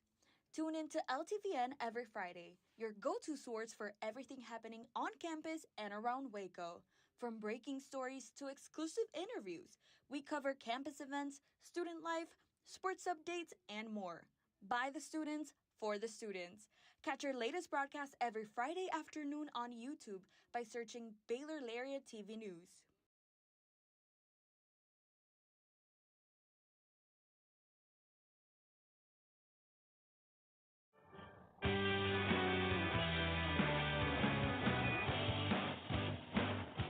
Welcome back to Baylor Football on Baylor Lariat Radio. I'm Aidan O'Connor, joined alongside my partner Jeffrey Cohen. And after the first half, a lot of what we talked about in the pregame has come true. You know, Baylor going with their strengths in the passing game, 149 yards compared to Arizona State's 58. And then in the rush yards category, Arizona State beating out Baylor 99 yards to 39. So a lot of it has been how we predicted at the beginning, Baylor with a strong passing attack, and then Arizona State was the strong rushing offense. But it is tied right now, so one has not overcome the other. So when we go into the second half, what do you think is going to be the biggest thing? Whether is it going to be Baylor getting their rushing game going or Arizona State getting their passing game going? Well, I think it's got to be Arizona State getting their passing game going. I think towards the end of the first half, their running game started to get shut down. I know 99 yards in the first half seems like a good number, but they just didn't feel as effective as they were, say, throughout the first quarter. Malik Brown had a lot of room to run to start the ball game. Ended the first half 10 rushes for 52 yards, along with 14. Sam Levitt, their second highest rusher, 9 runs for 31 yards and a touchdown. And then Kanye Udo, 3 runs, 13 yards. And then Tyson Brown, 3 yards on his lone attempt. So I think if Sam Levitt can really start finding guys other than Jordan Tyson Tyson's been that's been his exclusive target throughout the season. We have already mentioned it multiple times throughout this broadcast that coming into tonight, Jordan Tyson had almost half of Sam Levitt's completions. He had 24 receptions of Sam Levitt's 50 completions. So that's really been the only guy that he's been throwing to, and he's the only one that's really getting a lot of action. In this game, he's caught half of Sam Levitt's completions. Sam Levitt, 8 of 14, and 4 of those passes have come to Jordan Tyson, who only has 19 yards. And so I think if they can really start to get it going and find more guys and start getting others involved, start attacking from different areas of the field, I think also going upfield, that's going to be the big difference maker because they've been very conservative, using a lot of screen throwing behind the line of scrimmage pretty often. So I think if Sam Levitt can start getting some more confidence throwing downfield, that could be a really big difference maker in this game. And then another big story, as we were talking about during the break, is the amount of penalties on both teams keeping the offenses alive or negating the offense's progress down the field. And so how big has that been a role in this game, Jeffrey? Yeah, I mean, it's been the difference maker. That's the reason why there's only been 20 combined points, and we're tied 10-10. Arizona State, 6 penalties for 60 yards. Baylor, 4 penalties for 39 yards. And a lot of these have come from defenses in their own end. Baylor, on the touchdown drive from Arizona State, that Baylor defense had 2 penalties for 29 yards, including a critical pass interference call in the end zone. And then right after that, when Baylor scored their touchdown, that drive, Arizona State, 2 penalties for 30 yards. And so it's really been costing these defenses when they need to be their strongest, when they need to bend and not break. These penalties have been breaking both defenses. And with that, we'll be back in a couple minutes for some of our other thoughts as we head into the third quarter. But this has been the first half of our halftime show. But stay tuned for when we come back and we discuss even more Baylor football. You've been listening to Baylor Football on Baylor Lariat Radio.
Hey Bears!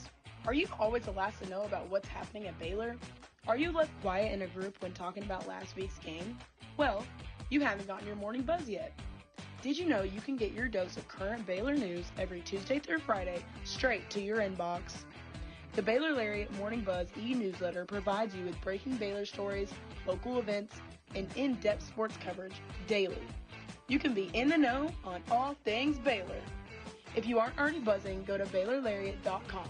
That's BaylorLariat.com and click the subscribe now to get your morning buzz from the Baylor Lariat. News for the students, by the students. We'll see you in your inbox.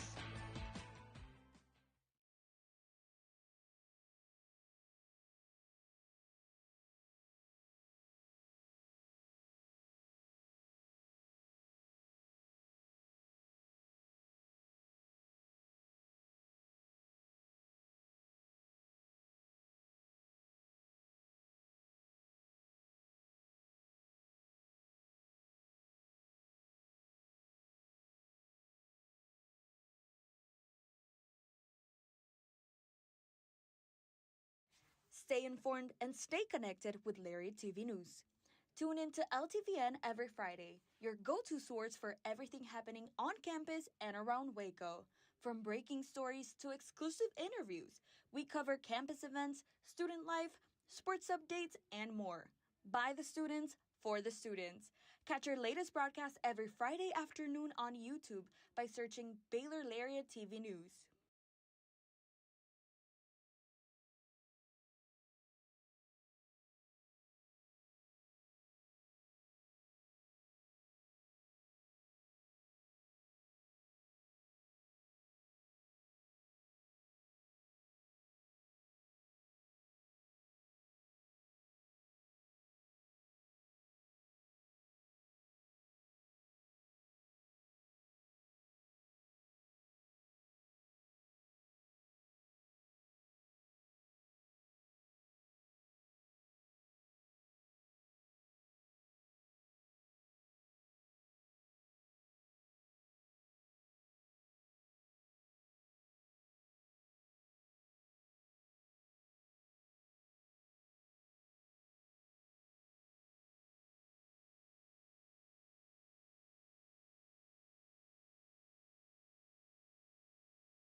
Hey Bears! Are you a freshman or senior? Freshman and senior portraits are now being scheduled. Watch your Baylor email for more information on how to reserve your sitting.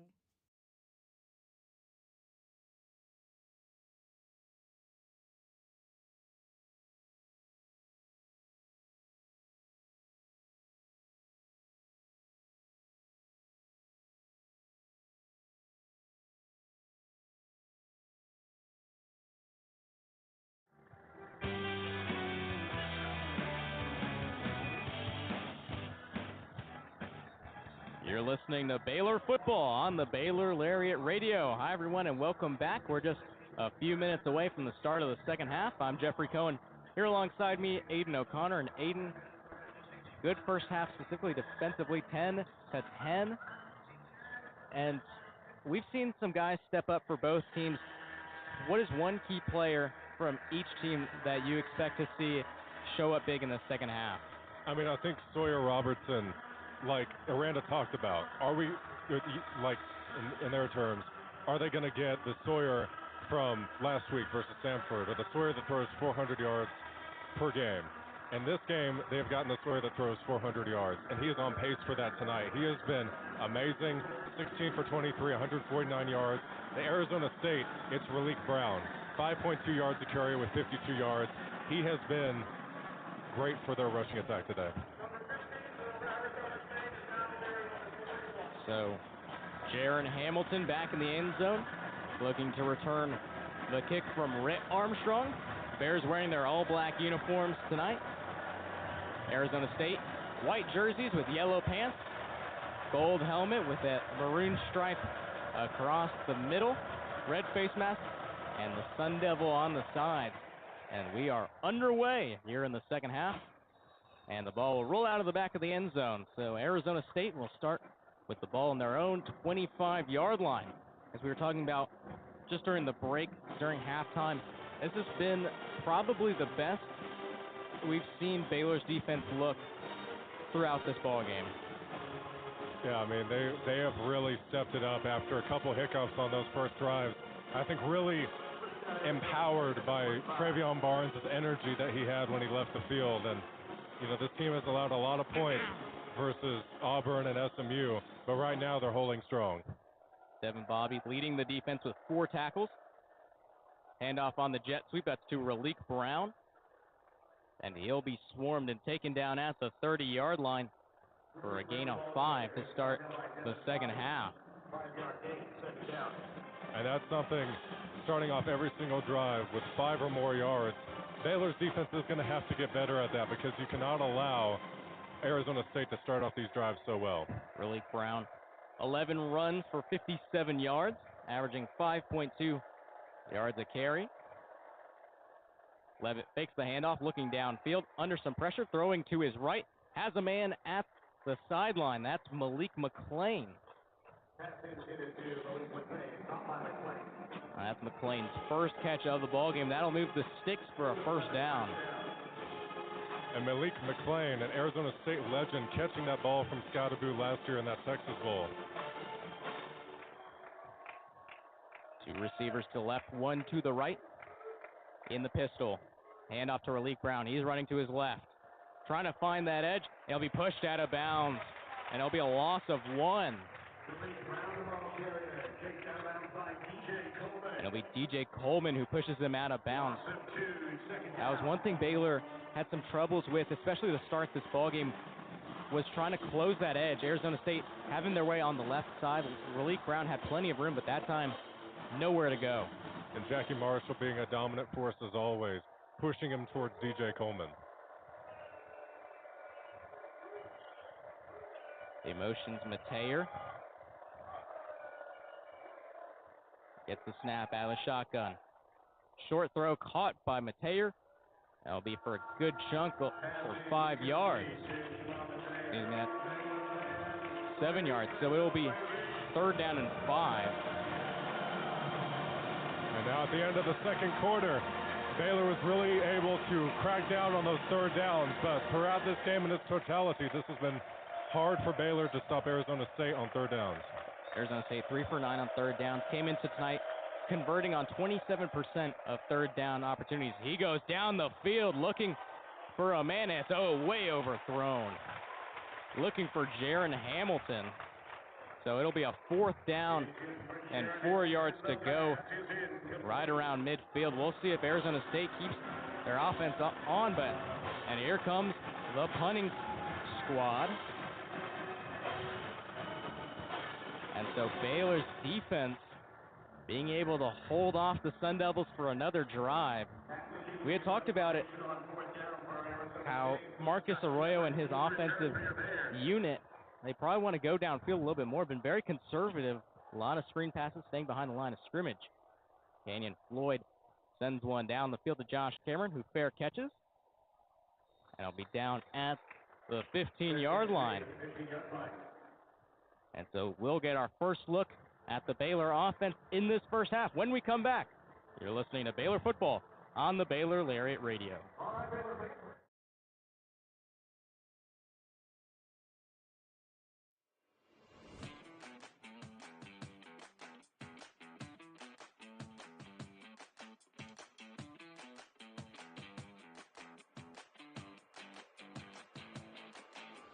Hey Bears! Are you always the last to know about what's happening at Baylor? Are you left quiet in a group when talking about last week's game? Well, you haven't gotten your morning buzz yet. Did you know you can get your dose of current Baylor news every Tuesday through Friday straight to your inbox? The Baylor Lariat Morning Buzz e-newsletter provides you with breaking Baylor stories, local events, and in-depth sports coverage daily. You can be in the know on all things Baylor. If you aren't already buzzing, go to BaylorLariat.com. That's BaylorLariat.com and click the subscribe now to get your morning buzz from the Baylor Lariat. News for the students, by the students. We'll see you in your inbox.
Hey Bears! Are you a freshman or senior? Freshman and senior portraits are now being scheduled. Watch your Baylor email for more information on how to reserve your sitting.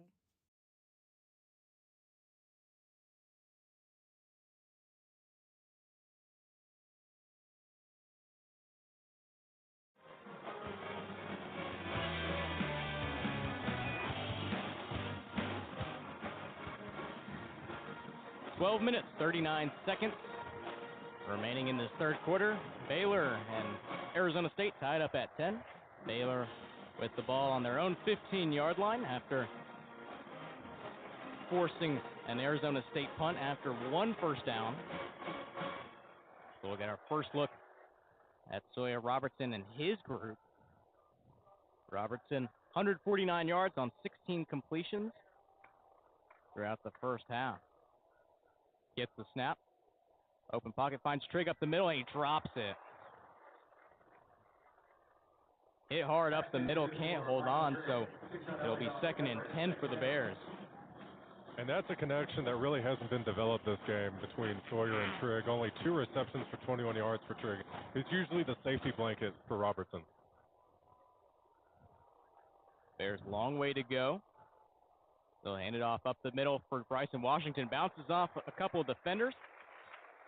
It'll be a couple yards short of the line of gain, so it'll be 3rd and short for the Bears.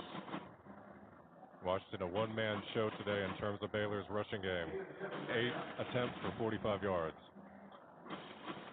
5.6 yards per carry for the redshirt sophomore. Last season, the first Baylor freshman to eclipse 1,000 rushing yards on the season, had 1,028. Including 6 games with 100-plus rushing yards, as well as 4 games with multiple touchdowns. It's already had 2 of those this time, and the ball is loose, and it's ruled incomplete. Sawyer Robertson trying to find Josh Cameron on a slant. The ball went right through his hands and dropped.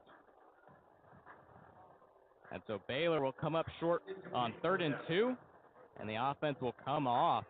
So it'll be a 3 and out for Baylor to start this half. Looks like we'll go to a review.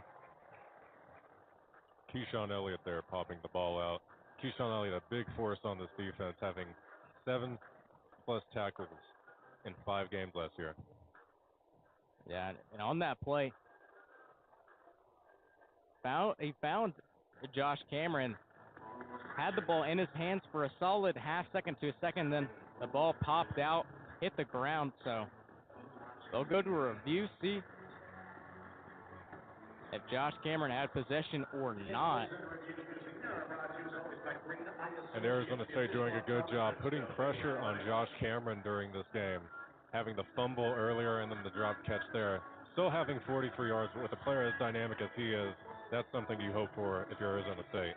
Yeah, and this has been uncharacteristic of Josh Cameron today. If this does get ruled incomplete, which the slow-mo replay on the Jumbotron doesn't look very good for Josh Cameron, but if this does get overturned and ruled a fumble, at the second fumble on the day, we go back. First play of the game for Baylor, first drive. Had gotten a good gain and a first down on a screenplay, but the ball's punched out of his grasp, and Arizona State recovered. Baylor just shooting themselves in the foot on their first drives of both the first half and the second half.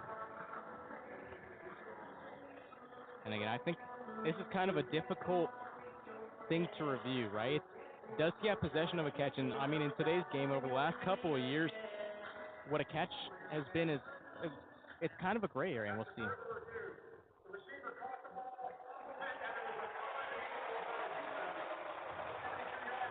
And so it will be a fumble and recovery from Arizona State.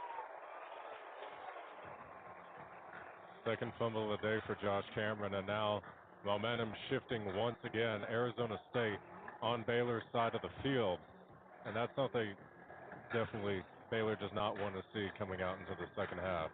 Yeah, and Baylor, throughout this season, excluding that Stanford game, have had very little time playing with the lead, and it's things like that. When they have the opportunity to drive down the field and take a lead, they just don't capitalize on the opportunity. So now in Baylor territory, hand off to Kanye Udo, as he'll be swarmed and taken down at around the 30-yard line.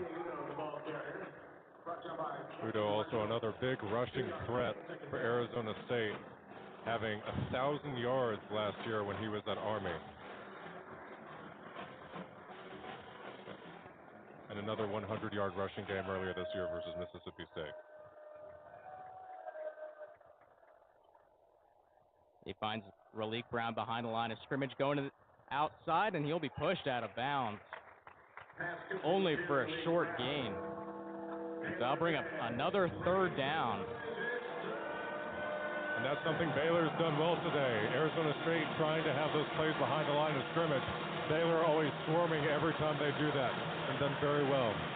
Arizona State now 3 for 10 on third downs tonight. They'll have 5 yards to reach the line to gain. Currently on the Baylor 27. We'll have to get to the 22-yard line. Levitt gets the snap. Quick throw.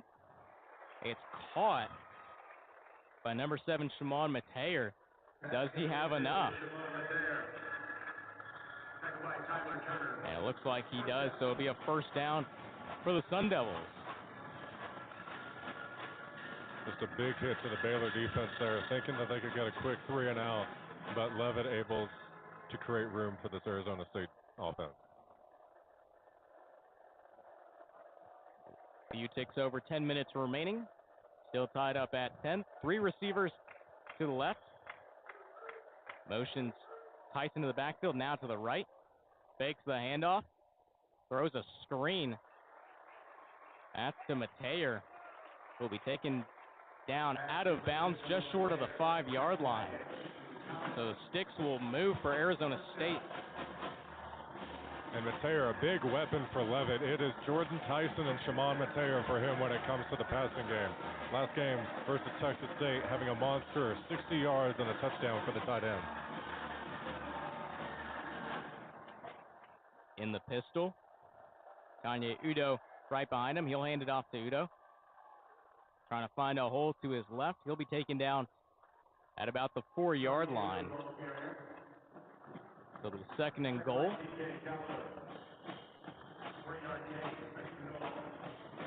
This is a hard space for Aranda, the defense, with a team that can rush from so many areas, create so many different types of plays and motion, trying to contain them in this short yardage. Baylor D-line shifting. And off to Udo up the middle. He'll be stopped and met at the line of scrimmage. Keaton Thomas leading the way with the assisted tackle. And a 3rd down, another one for Baylor. We'll see if Arizona State can convert again. Keaton Thomas, such a big part of this defense. 2nd in the Big 12 in tackles.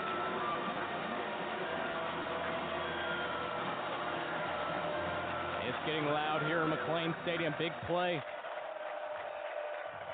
And a big opportunity for the Baylor defense in the shortened field. Jump ball to the side of the end zone, incomplete. And no flag thrown. A lot of contact. And that's the junior cornerback, Caden Jenkins. Swatting that ball away, and here comes the field goal team. Big stop on 3rd down for that Baylor defense. And Caden Jenkins doing really good there. Stay engaged, stay physical, and not get the pass interference penalty, because a lot of those back shoulder passes in the end zone tend to be called for pass interference. And a 21-yard attempt for the left-footed Jesus Gomez.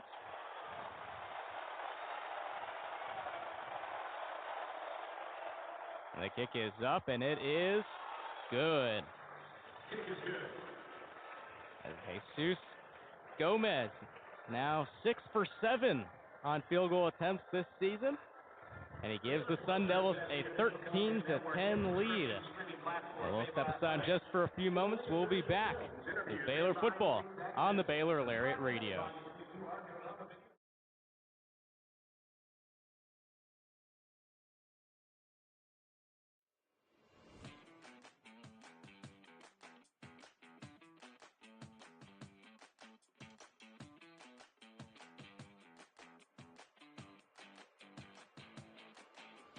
Hey Bears! Are you always the last to know about what's happening at Baylor? Are you left quiet in a group when talking about last week's game? Well, you haven't gotten your morning buzz yet. Did you know you can get your dose of current Baylor news every Tuesday through Friday straight to your inbox? The Baylor Lariat Morning Buzz e-newsletter provides you with breaking Baylor stories, local events, and in-depth sports coverage daily. You can be in the know on all things Baylor. If you aren't already buzzing, go to BaylorLariat.com. That's BaylorLariat.com and click the subscribe now to get your morning buzz from the Baylor Lariat. News for the students, by the students. We'll see you in your inbox.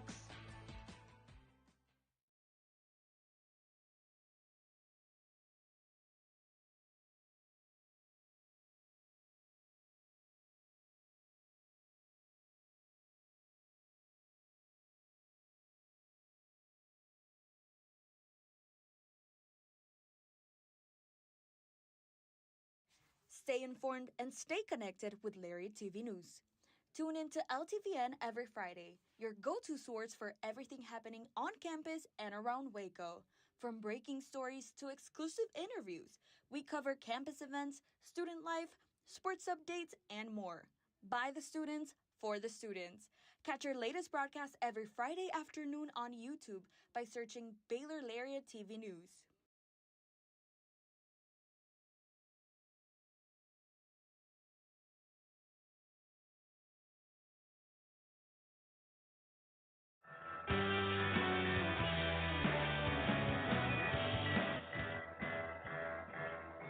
You're listening to Baylor football on the Baylor Lariat Radio. Jesus Gomez, just a few moments ago, knocked through a 21-yard chip shot to make it a 13-10 game. Arizona State leading Baylor. 8:06 remaining in the third quarter. Gomez back for the kickoff. Cole Wilson in the end zone.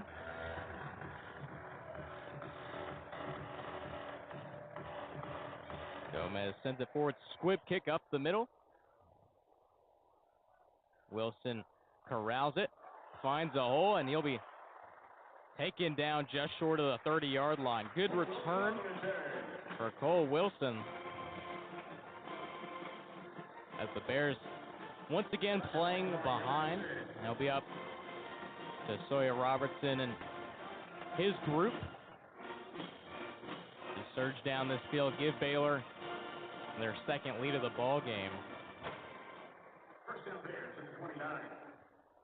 Their last time out was a 3-and-out, or was going to be a 3-and-out, but fumbled by Josh Cameron put a sour taste in their mouth. Fakes the handoff, looking upfield, and it's dropped.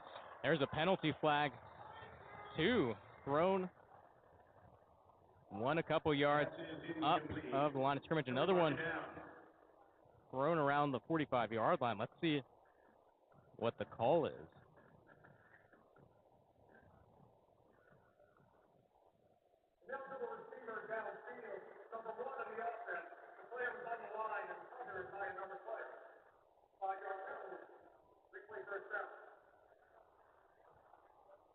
That'll be another penalty on Baylor. Illegal man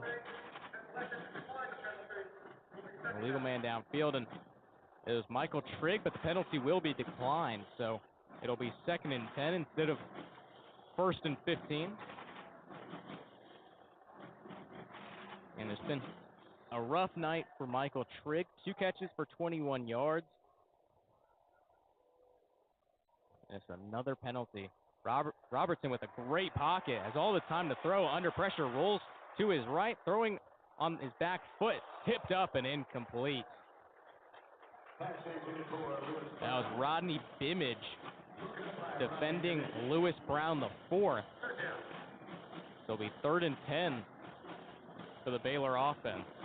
Yeah, very physical battle on the outside. Robertson trying to tell Lewis Brown to get downfield, but just couldn't get there.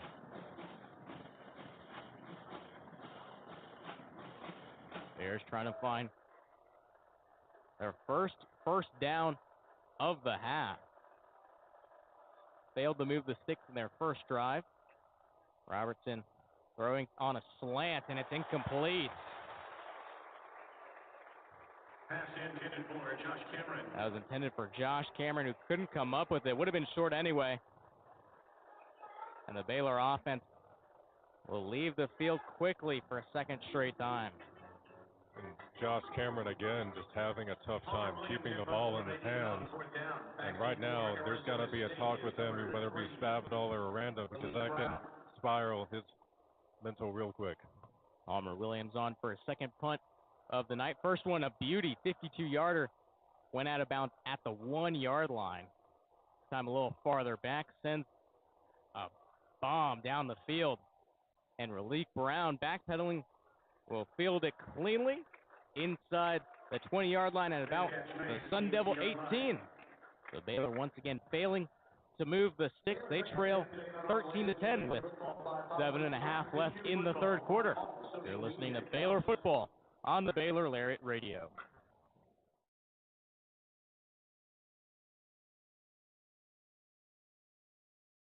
Hey Bears!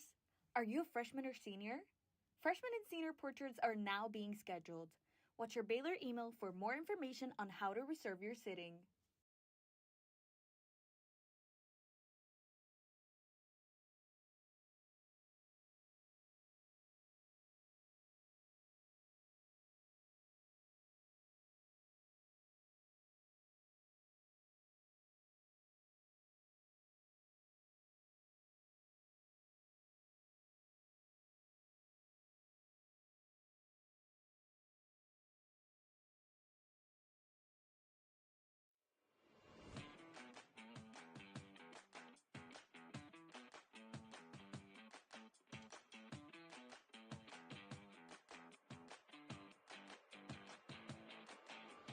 Hey Bears! Are you always the last to know about what's happening at Baylor? Are you left quiet in a group when talking about last week's game? Well, you haven't gotten your morning buzz yet. Did you know you can get your dose of current Baylor news every Tuesday through Friday straight to your inbox? The Baylor Lariat Morning Buzz e-newsletter provides you with breaking Baylor stories, local events, and in-depth sports coverage daily. You can be in the know on all things Baylor. If you aren't already buzzing, go to BaylorLariat.com. That's BaylorLariat.com and click the subscribe now to get your morning buzz from the Baylor Lariat. News for the students, by the students. We'll see you in your inbox.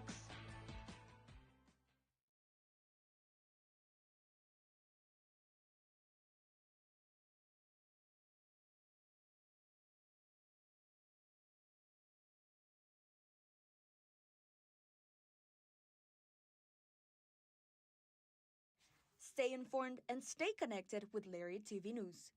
Tune in to LTVN every Friday, your go-to source for everything happening on campus and around Waco. From breaking stories to exclusive interviews, we cover campus events, student life, sports updates, and more. By the students, for the students. Catch our latest broadcast every Friday afternoon on YouTube by searching Baylor Lariat TV News.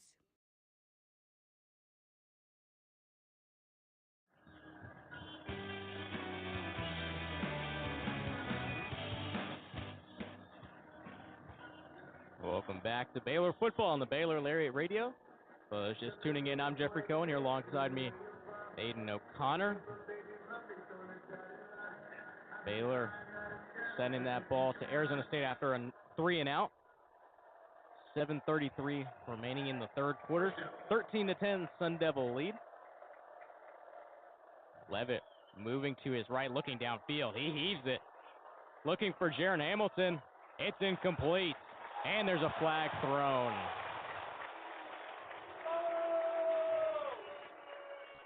Looks like there'll be pass interference on the Bears. Looked like Jacob Redding just tripped, but just unfortunate timing, taking down Jaron Hamilton. Number 18, excuse me. Redshirt Calder Wilford, who doesn't get a lot of playing time in there, just looks like he got a little anxious at the end with Hamilton getting some separation and trying to stop him some way, somehow. That's the fifth Baylor penalty, 54 yards. That's the Arizona State 6 penalties for 60 yards. Back in the pistol, Raleek Brown in the backfield. Handoff to Brown to the left. Has some room, and he'll be taken down after a chunk of 7 yards on first down. And a key thing for Baylor on this drive is, one, not letting Arizona State score, but also getting them off the field quickly. There have been plenty of drives this game, like the one in the first half, that take 6 minutes, 7 minutes, 8 minutes, that just drain a lot of the time that Baylor could be on the field scoring. Two receivers to the right. Handoff to Raleek Brown on the jet sweep. He'll be met at around the line to gain. But that'll be enough for a first down. Keaton Thomas on the tackle. That's his 7th, team-leading 7 of the ballgame, 5 solos, along with 1.5 tackles for loss. Such a force on the Baylor defense, leading the entire Big 12 in solo tackles.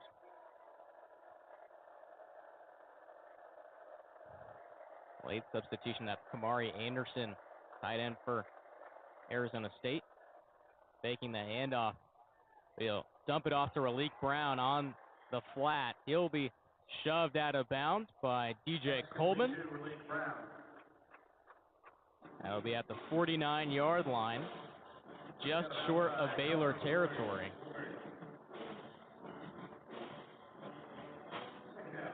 DJ Coleman flying all over the field today, having some big hits as well from the first half. Defense trying to find some stops. get this Arizona State offense off the field as quickly as possible. Faking the handoff to Sam Levitt up the middle. And he'll get the first down using his legs down to the Baylor 46. And that was something we saw the Baylor defense had a very hard time with in that Auburn game. Those QB draws where the QB calls his own number, goes up the middle. Jackson Arnold had plenty of rushing yards that game from that, and now it looks like Arizona State's trying to incorporate that into their game plan. Sam Levitt, 10 runs for 36 yards and a rushing touchdown. That was just 1 yard. Jet sweep to number 1, Kyson Brown. He'll get out of bounds just short of the first down. And Kyson Brown, a player, when he's given the opportunity, can really make something of it. In games that he has given at least 8 touches, he averages 106.2 scrimmage yards per game. Had 2 runs for 11 yards. His last time out, that was 2 weeks ago against Mississippi State. Arizona State dropped that one 24-20 in Starkville. Throw to the sideline, caught. And out of bounds is Shimon Mateer. There'll be a first down for the Sun Devils. Mateer on the catch. Good for a first down. Clock still winding. This drive taking a long time so far. Already about to take up 3 minutes. The Baylor defense has to get Arizona State off the field quickly. Yeah, good wheel route by Mateer. Starting to go outside on the flat and then cuts upfield late. Just getting by that first level of the Baylor secondary and finding some room on the sideline. Rounds for 15 yards. Handoff to Raleek Brown up the middle. He has nowhere to go. He's met at the line of scrimmage. Give his to Raleek Brown. And he'll lose half a yard. And as you talked about earlier, bending but not breaking. Even though Baylor has allowed Arizona State to get to their side of the field a lot today, they have been able to maintain and stand their ground and force a field goal or force a punt. 2nd and 10 from the Baylor 25. 3 minutes, 20 seconds and ticking remaining in this third quarter of play. This week 4 Saturday night matchup. Throwing to the sideline as a man open. It's Raleek Brown is shoved out of bounds. There is a flag by the line of scrimmage. Matthew Fobbs-White on the right side, creating some chaos in the backfield. It'll be the left tackle, Josh Adkins, who's called for a holding, trying to keep Matthew Fobbs-White under wraps. There it is right there, just getting his arm across his shoulders, grabbing the opposite shoulder pad. So that'll push the Sun Devils back 10 yards. 2nd and 20. Levitt looking downfield, pump fakes, jump throw, finds a man.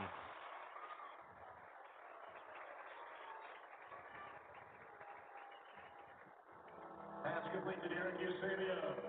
And that's Derek Eusebio, redshirt sophomore out of Plano, Texas. So 3rd down and 3.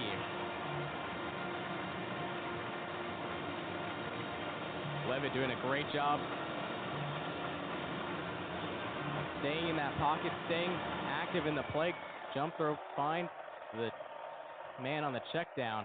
They'll fake the toss, go the other way. He has a man open. And it'll be just short of the first down. It was to Jordan Tyson. And so it'll be 4th and 1 on the Baylor 16. And we'll see what Marcus Arroyo does. Looks like the offense will stay on.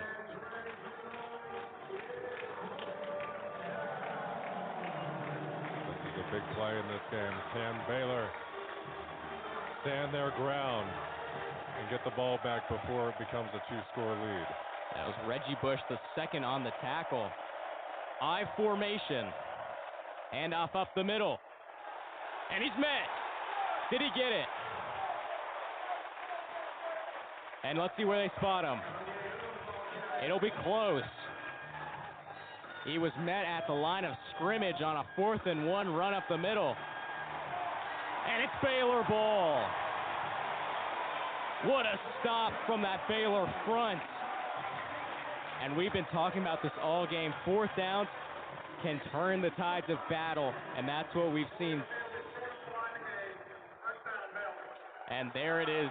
Baylor getting the ball back. A huge stop on their own 16.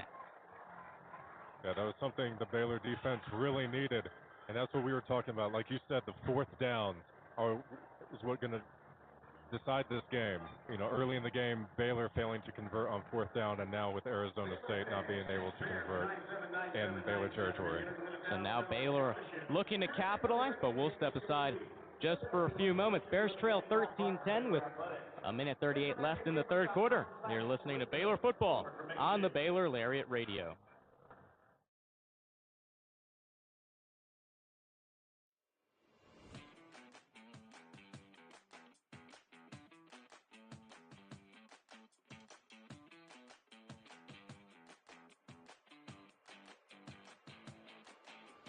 Hey Bears! Are you always the last to know about what's happening at Baylor? Are you left quiet in a group when talking about last week's game? Well, you haven't gotten your morning buzz yet. Did you know you can get your dose of current Baylor news every Tuesday through Friday straight to your inbox?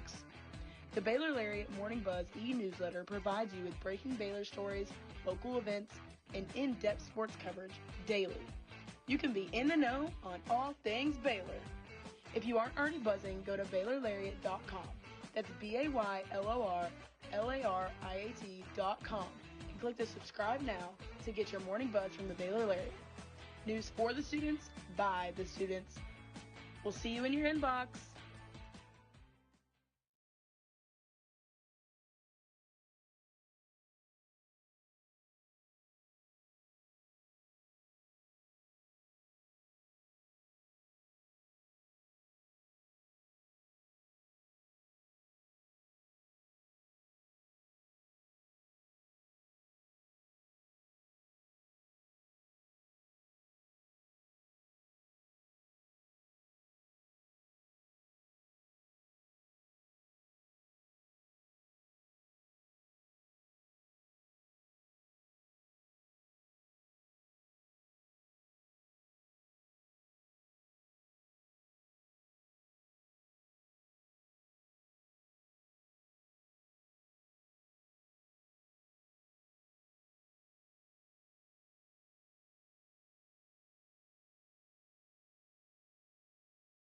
Hey Bears!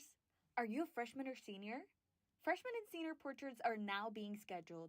Watch your Baylor email for more information on how to reserve your sitting. 13-10 ball game. Bears with the ball once again after what could be a monumental fourth down stop. Heading into tonight, that Baylor defense had given up 2 fourth down conversions on only 2 attempts. Their first stop on fourth down this season, and it came at a big moment. Bears on their own 16-yard line. Hand off to Bryson Washington up the middle. Trying to pull his weight forward. He'll get a good chunk of yards. He'll be down at the 22-yard line for a gain of 6 on first down. Baylor looking for their first down of the half. Again to Bryson Washington. He'll be met quickly. Gets a gain of 2. So it'll be third and short. 2 yards to get the line to gain. And now what will Spavital do here? Will he trust his running backs to get the first down, or will he try to go slant like he has many times in this game? All 3 receivers to the left. Hand off again to Bryson Washington. Spins out of a tackle, and he reaches past the 30-yard line, and that moves the sticks. Baylor finally getting another set of downs here in the second half. There's only 35 seconds left in the third quarter. A long overdue milestone for the Bears. Robertson throwing to his right, and it's picked off. That's Keith Abney.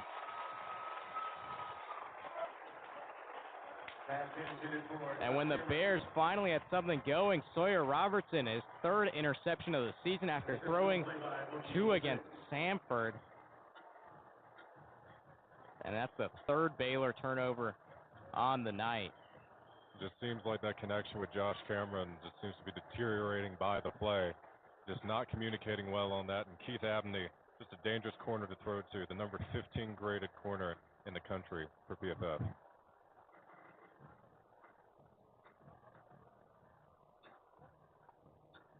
Keith Abney's first interception of the season.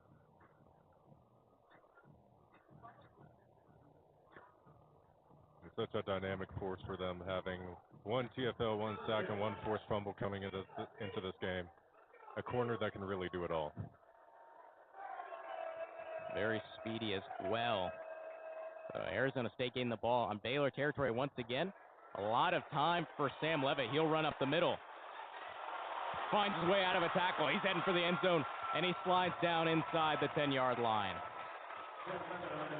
Looks like he'll be marked right at the 10-yard line for a gain of 27.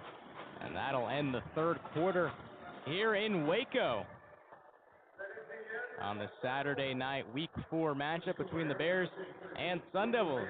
Arizona State leads 13-10. And they are driving with the ball on Baylor's 10-yard line. But we'll take a quick break and we'll return with the last quarter of regulation. You're listening to Baylor football on Baylor Lariat Radio.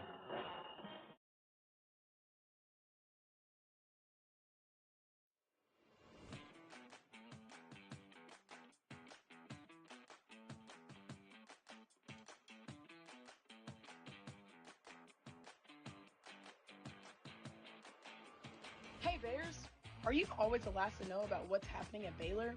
Are you left quiet in a group when talking about last week's game? Well, you haven't gotten your morning buzz yet. Did you know you can get your dose of current Baylor news every Tuesday through Friday straight to your inbox? The Baylor Lariat Morning Buzz e-newsletter provides you with breaking Baylor stories, local events, and in-depth sports coverage daily. You can be in the know on all things Baylor. If you aren't already buzzing, go to BaylorLariat.com. That's BaylorLariat.com and click the subscribe now to get your morning buzz from the Baylor Lariat. News for the students, by the students. We'll see you in your inbox.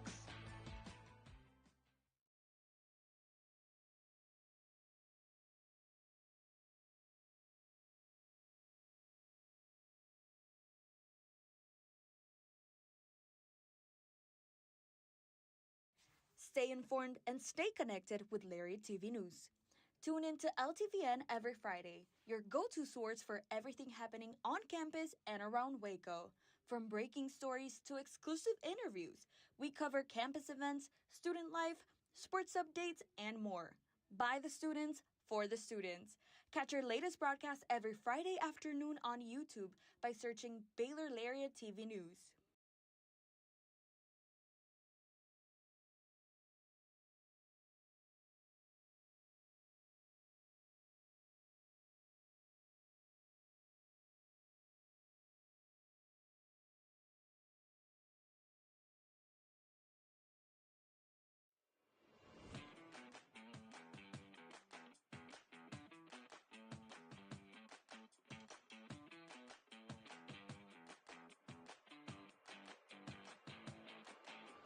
Hey Bears, are you always the last to know about what's happening at Baylor?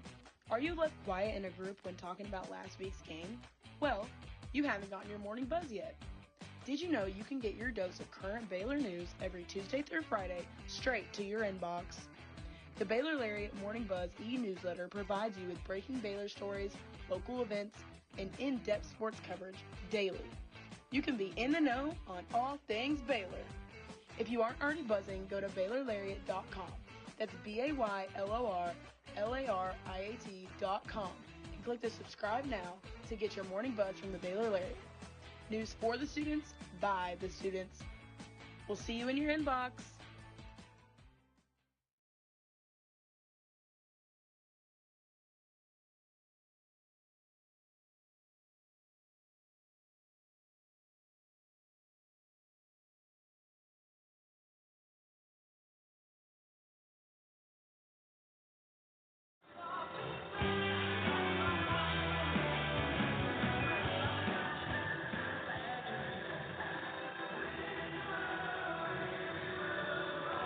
are getting geared up for the fourth quarter here at McLean Stadium under the lights.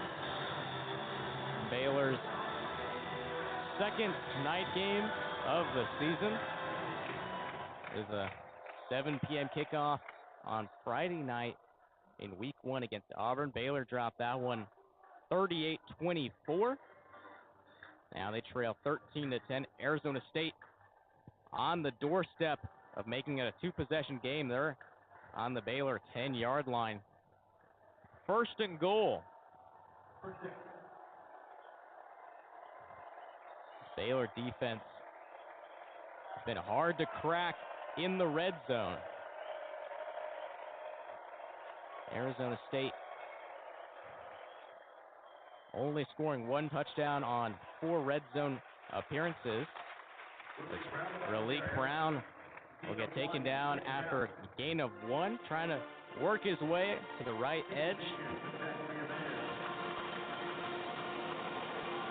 A second down and goal to go for the Arizona State Sun Devils at the Baylor 9-yard line. 3 receivers to the left. Pistol formation. And Levitt will run it himself, and he'll be slipping and falling after breaking 2 tackles. And he'll be brought down at the 11-yard line. It'll be third down. The 16-yard line. That's a loss of 7 yards. And makes this a much bigger hill to climb if they want to reach that end zone. And Baylor's defense showing great resiliency, having to have multiple end zone stops in the third quarter and the start of this fourth. Arizona State, their 5th red zone appearance on the night. Looking for that back pylon as the man tips up and incomplete. DJ Coleman almost got it, but it bounces right in between his arms. Coleman asking for a view, but that looked pretty clear, incomplete. So here comes the field goal team, and again, Baylor's defense. We've said this so many times that I think our listeners have become sick of hearing this, but it's bend, don't break, and that's exactly what they've done. Forcing that field goal team to come out once again. So they will go to a review, but I think from our vantage point, I could see that ball dropping right in between the grasp of DJ Coleman. Aidan, what did you see on that play?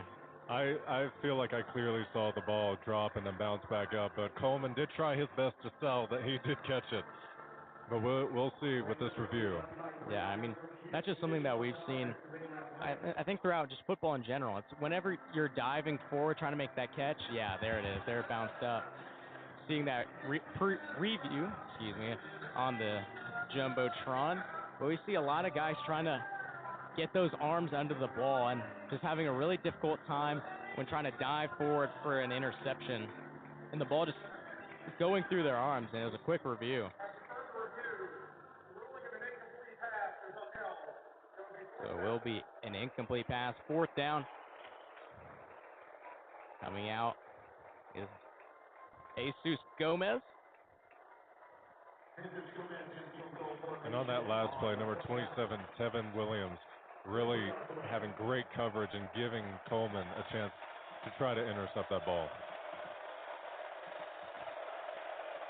So a 33-yarder. He's already made a 31 and a 21-yarder tonight. The hold is good. The kick is up, and it is right down the middle. Jesus Gomez still perfect tonight. His Sun Devils take a 16-10 lead in the fourth quarter. 13:35 remaining. We'll be back. You're listening to Baylor football on the Baylor Lariat Radio. Stay informed and stay connected with Lariat TV News. Tune in to LTVN every Friday, your go-to source for everything happening on campus and around Waco. From breaking stories to exclusive interviews, we cover campus events, student life, sports updates, and more. By the students, for the students. Catch our latest broadcast every Friday afternoon on YouTube by searching Baylor Lariat TV News.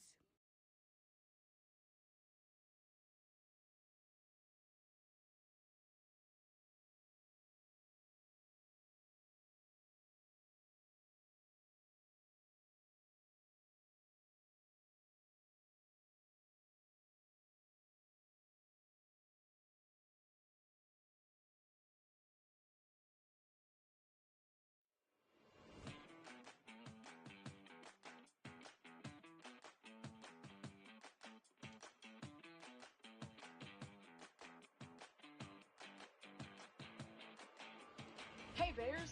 Are you always the last to know about what's happening at Baylor? Are you left quiet in a group when talking about last week's game? Well, you haven't gotten your morning buzz yet. Did you know you can get your dose of current Baylor news every Tuesday through Friday straight to your inbox? The Baylor Lariat Morning Buzz e-newsletter provides you with breaking Baylor stories, local events, and in-depth sports coverage daily. You can be in the know on all things Baylor. If you aren't already buzzing, go to BaylorLariat.com. That's BaylorLariat.com and click the subscribe now to get your morning buzz from the Baylor Lariat. News for the students, by the students. We'll see you in your inbox.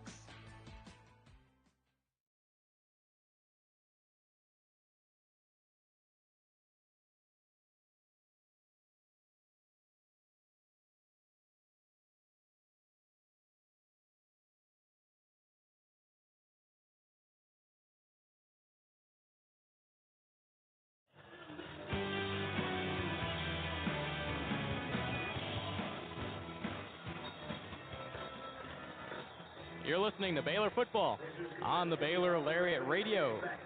Bears defense holding off the Arizona State offense in the red zone once again, forcing another field goal.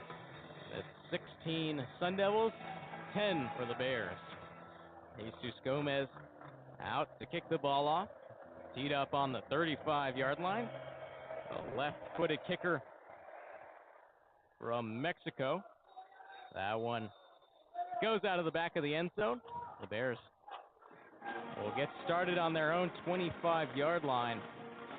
Bears touchdown and extra point, still have the opportunity to take a lead on this drive, but again, Aidan, the offense has just not been able to get anything going.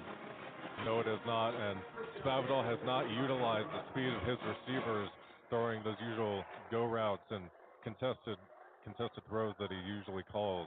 And so today, a very conservative play calling from Spavital. Josh Cameron, Kobe Prentice lead the team with 4 receptions. Hand off to Bryson Washington, who's met at the line of scrimmage. He'll be taken down behind the line for a loss of 1.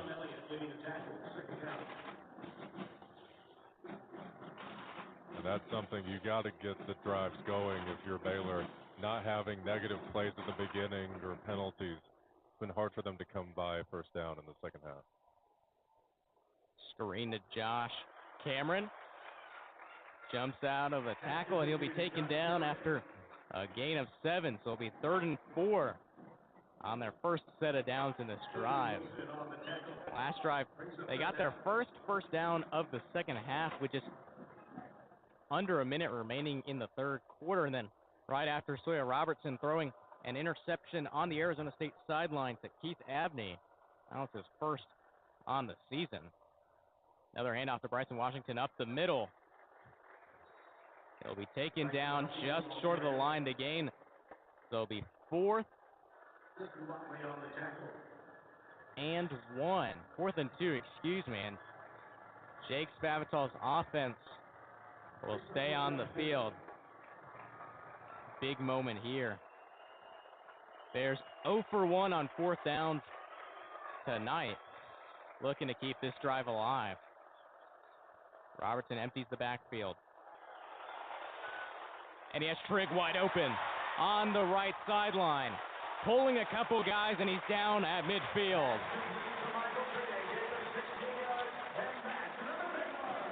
That was a great play call by Spavital, finally getting Trigg involved.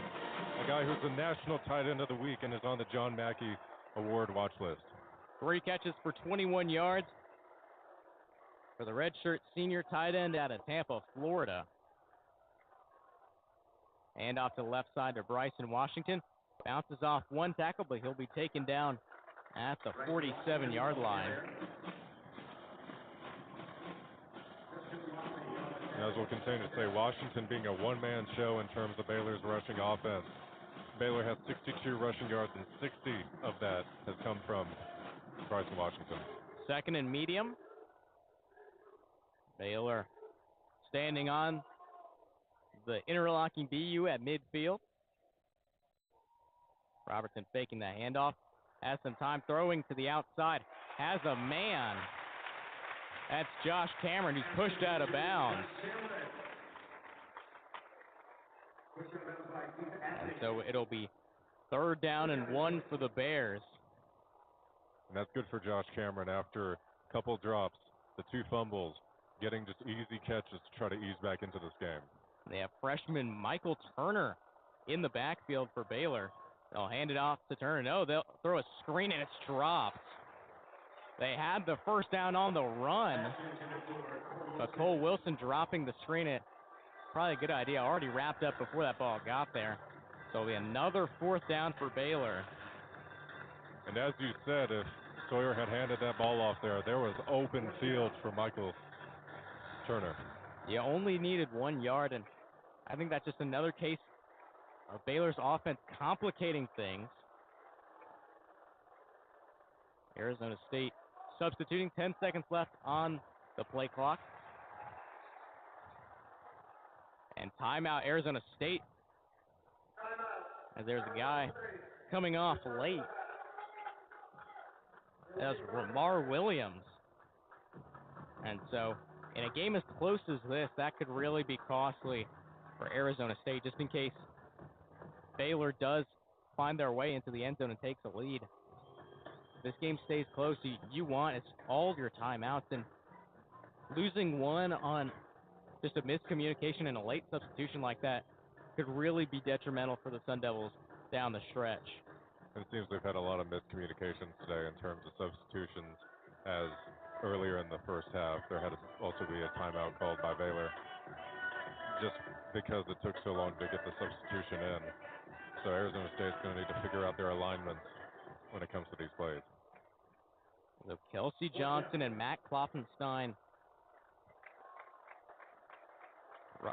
right in front of each other on the right side. Box loaded. Hand off to Bryson Washington up the middle. Spins out a tackle. There he goes. Nothing but green grass ahead. He's taken down inside the 5. Another good play for the Bears on 4th down, and they're just a few feet away from tying this ball game.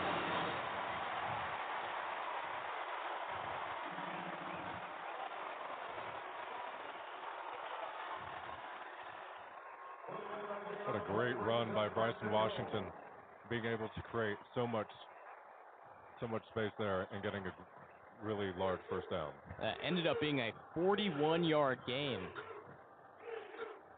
There's a Baylor O lineman down. Looks like it might be, could be some cramping, maybe something around the ankle.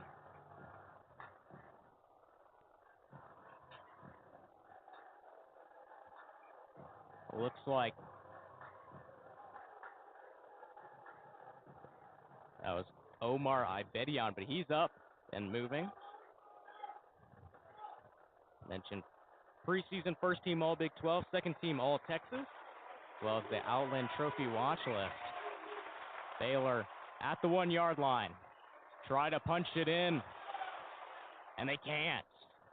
Great stop by that powerful front defensive line for Arizona State. And this is what they're known for, getting tackles for loss, stopping the run.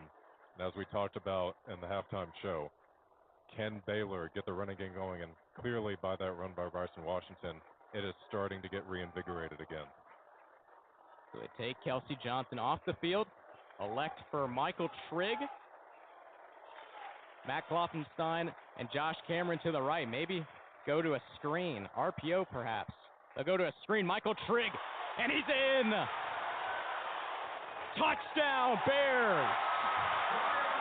Michael Trigg with the 1-yard touchdown reception. He was met at the goal line.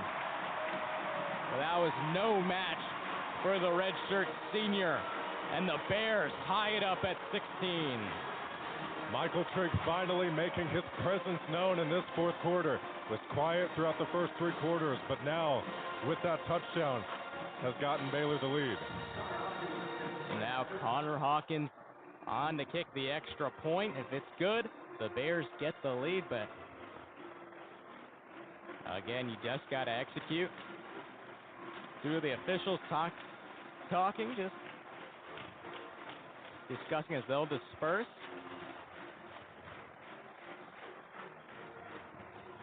Drake Knobloch, the long snapper. Hayden Arnold, the holder. And again, we see Baylor going back to that wide receiver screen to the outside, inside the 10-yard line, and it just worked flawlessly for them. And it helps with Michael Trigg being such a strong guy, big body, as the kick is up. And it is good. Baylor taking the lead for the first time since they led 3-0 early in the first quarter. With 9 minutes remaining in regulation. We're live from McLean Stadium. You're listening to Baylor football on the Baylor Lariat Radio. Stay informed and stay connected with Lariat TV News. Tune in to LTVN every Friday, your go-to source for everything happening on campus and around Waco.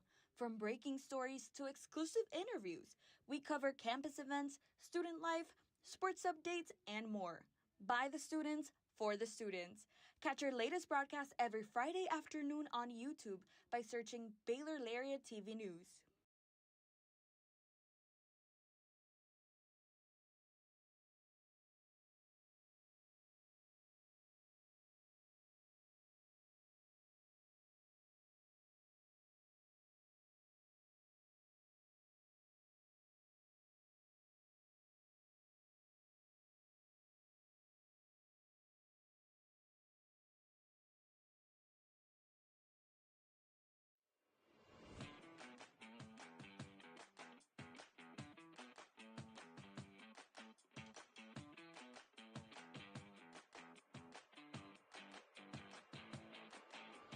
Hey Bears!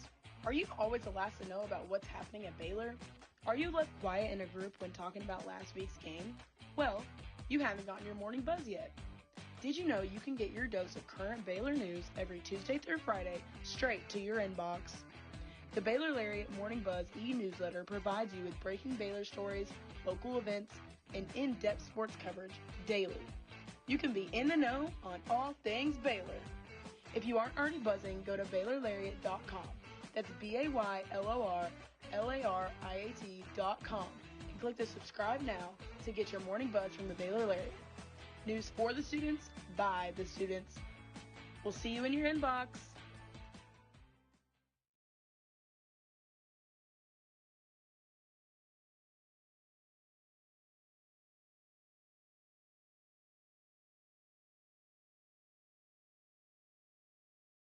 Hey Bears!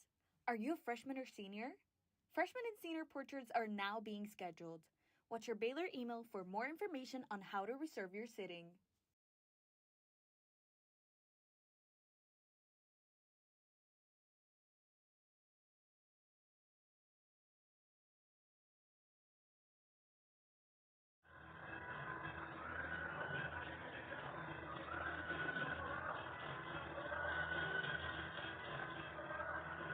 Baylor fans jumping around as their team takes their first lead since they led 3-0 in the first quarter.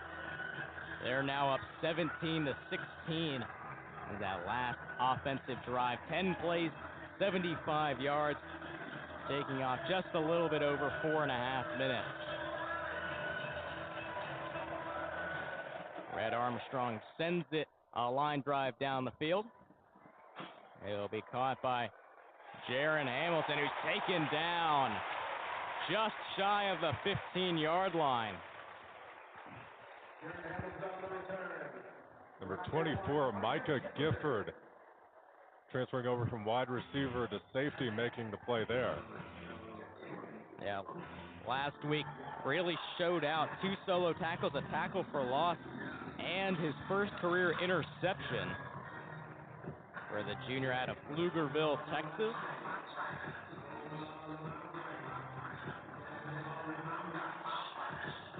Both teams coming into this week 2-1. Baylor dropping their week 1 matchup to Auburn. ASU losing to Mississippi State week 2. Throwing to the outside and to nobody. Sam Levitt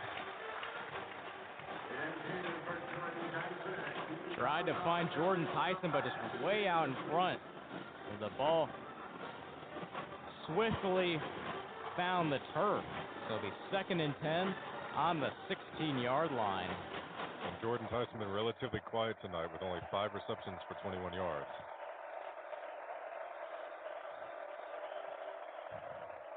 Under pressure, rolling to his left, trying to find some open room, and he's taken down. That's Jackie Marshall, the redshirt senior defensive tackle out of LaPlace, Louisiana. We mentioned he's the anchor of that D-line, coming up with a big tackle. Yeah, he is the anchor of this defense. In that Auburn game when he went out, everything went downhill. And as we've seen today, whether it be stopping the run, getting to the quarterback, he's doing everything. 3rd down and 13. Arizona State on their own 13-yard line. Levitt looking downfield. He'll unleash down the middle. Has a man open. It's caught. Down to the 25-yard line. It's number 83, Derek Eusebio. And Derek Eusebio, while he's not had a lot of catches in his career, the first one he ever had was a 64-yard catch. So he's known to have these big chunk plays like this when he gets into the game. And when momentum looked like it was going Baylor's way, Sam Levitt unleashes for his longest completion of the night. He's now 18 for 28, 197 yards. Hands it off to Raleek Brown on the jet sweep. Has some blockers, and he'll be taken down. That's number 27, Tevin Williams. Gets him down at the 19-yard line. And just such a deflating play, but could have been worse as Levitt did underthrow that ball, and if he had thrown it in stride, that would have been a touchdown. Connected for 61 yards to Derek Eusebio, who came into this ball game with no registered stats. Handoff up the middle, Raleek Brown bouncing it to the outside, trying to find that edge. And he'll be wrapped at the 16-yard line, right at the first down marker, so that'll move the chains. 6th time that Arizona State is in the red zone. They've only scored 1 touchdown on the game. That was a 1-yard run by Sam Levitt, just diving into the end zone. 1st and 10. Raleek Brown on the screen. Sheds 1 tackle, and he'll be pushed out of bounds by DJ Coleman.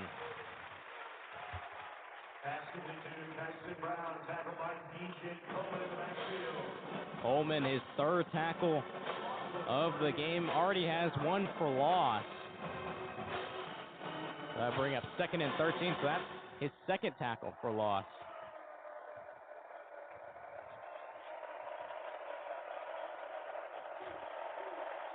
Excuse me, that was for 2 yards. Gets snap on 2nd down to the end zone, and it's caught! Touchdown Sun Devils, Jordan Tyson. And the Sun Devils strike back quickly. He had been quiet all night. Sam Levitt's favorite receiver finally getting into the game here. And now Baylor down once again. We'll see if Arizona State tries to go for the 2-point conversion. 7 plays, 84 yards, 3 minutes and 22 seconds. highlighted by a 61-yard completion to Derek Eusebio. That was on a 3rd and 13 with their backs against the wall. So now they'll be trying for a 2-point conversion. Baylor brings on a heavy D-line. Samut Tomanu Pepe coming on. Single back formation. Fakes the handoff. Throwing to him on the flat, and he's got it. Jordan Tyson once again. As Arizona State now takes a 24-17 lead with 5.5 minutes remaining in this ball game. A big drive that could have gone wrong for the Sun Devils, but a couple of big plays, and they find the end zone for the second time tonight. Yeah, that big 60-yard plus pass really got them into this game. And as we talked about, the difference maker in the second half will be, can Levitt get his arm going? And clearly in that drive he did, and that's what got them to lead. Been struggling throwing the ball downfield all season. But we'll step aside just for a few moments, and we'll be back. Baylor trying to tie this game up and find the end zone once again. You're listening to Baylor football on the Baylor Lariat Radio.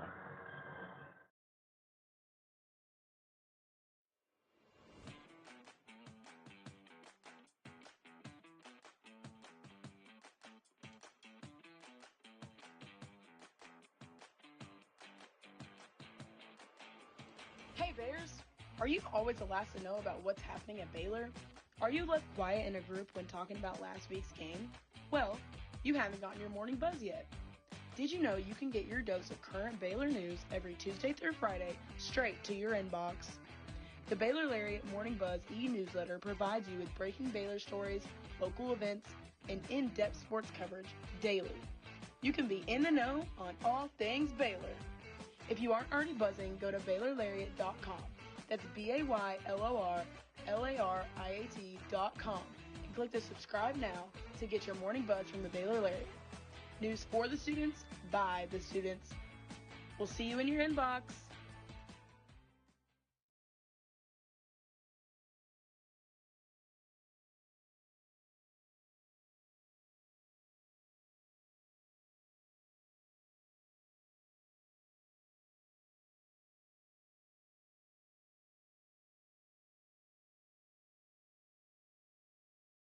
Stay informed and stay connected with Lariat TV News. Tune in to LTVN every Friday, your go-to source for everything happening on campus and around Waco. From breaking stories to exclusive interviews, we cover campus events, student life, sports updates, and more. By the students, for the students. Catch our latest broadcast every Friday afternoon on YouTube by searching Baylor Lariat TV News.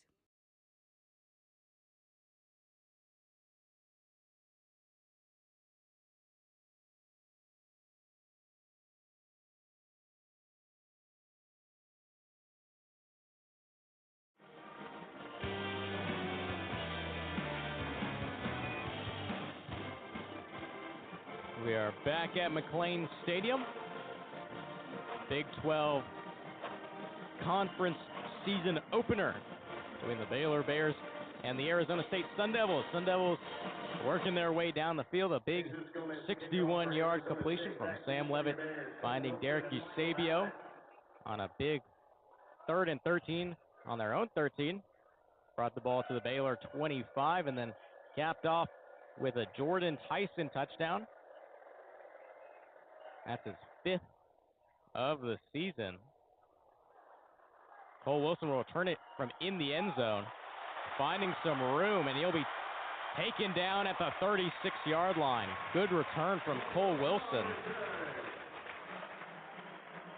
And that's how Baylor needs to start this drive, getting good field position and not making mistakes to begin. And 5 minutes and 21 seconds to go. There is an essence of clock management in trying to figure out, hey, if we get downfield as, Baylor, are they going to be able to get down there and not waste time? And if you don't want Arizona State to come back and finish out the game with a field goal. Definitely a decision to be made by that coaching staff. Touchdowns have been hard to come by tonight. Screen, finding Ashton Hawkins. He'll be ramped up for a loss of 2. Ashton Hawkins' first catch for tonight. Not really seeing any action after a big SMU game 2 weeks ago where he had 145 receiving yards. Didn't have too much action last week against Sanford. Only 3 catches for 42 yards. That'll be 2nd and 11. Clock ticking just under 5 minutes. Short throw to the outside. It's Kobe Prentice. It'll be a gain of 8 yards. So it'll be 3rd and 3 for Baylor. Clock winding down. About to be underneath 4 minutes and 30 seconds. And just throughout this ball game, we've seen very conservative play calling by Jake Spavital, especially on the passing front. Run with Bryson Washington up the middle. That'll be enough for a first down. Gets it right to midfield.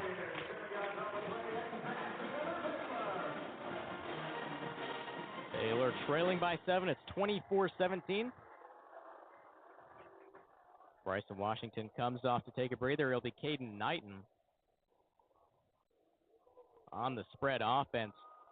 3 receivers to the left. Lewis Brown alone on the right. Just under 4 minutes and counting here in the 4th quarter. Takes the handoff to Knighton. Under pressure, throws to the outside, and it's out of the reach of Kobe Prentice.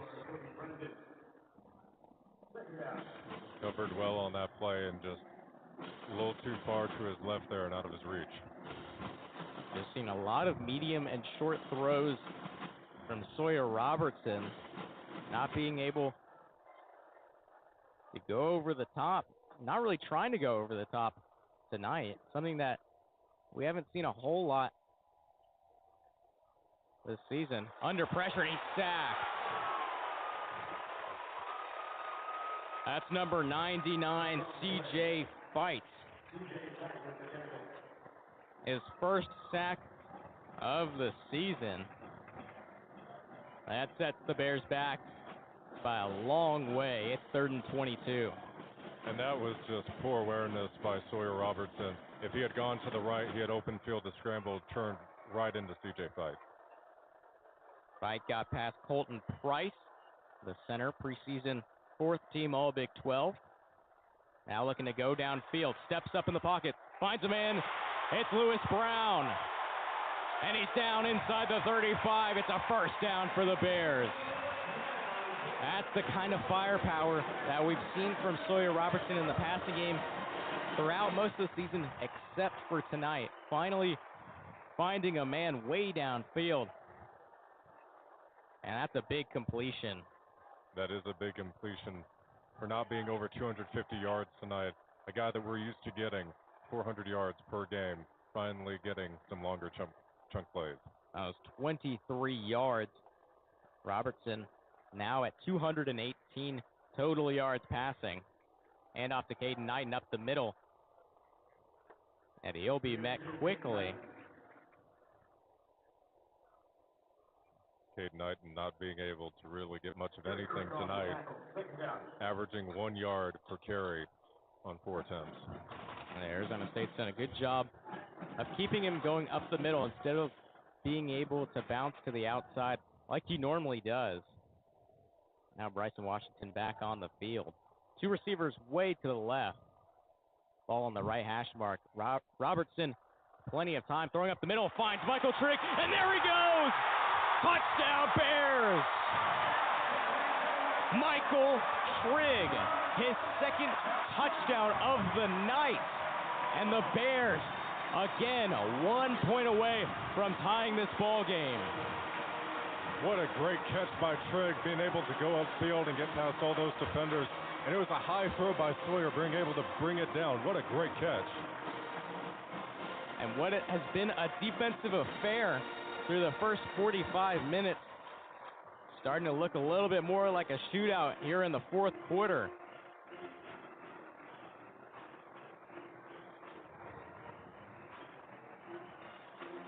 "33-yard touchdown.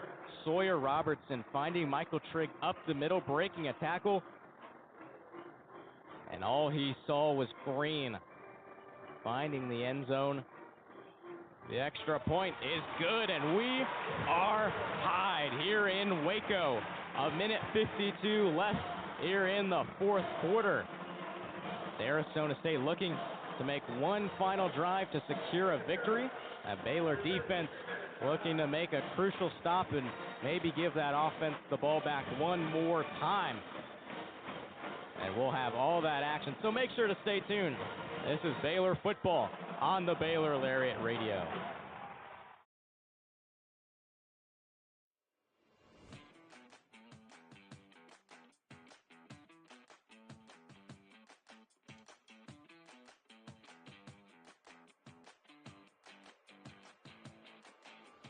Hey Bears!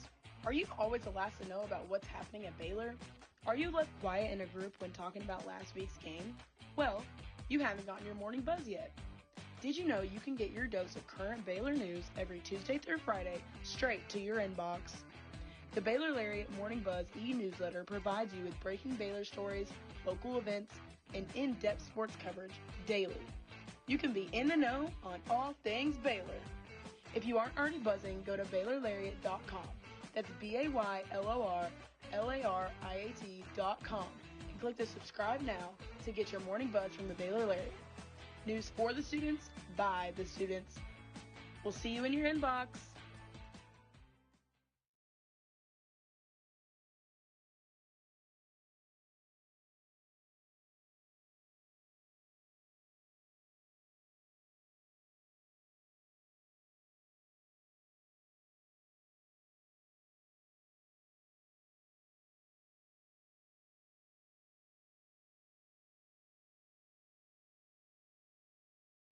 Stay informed and stay connected with Lariat TV News. Tune in to LTVN every Friday, your go-to source for everything happening on campus and around Waco. From breaking stories to exclusive interviews, we cover campus events, student life, sports updates, and more. By the students, for the students. Catch our latest broadcast every Friday afternoon on YouTube by searching Baylor Lariat TV News.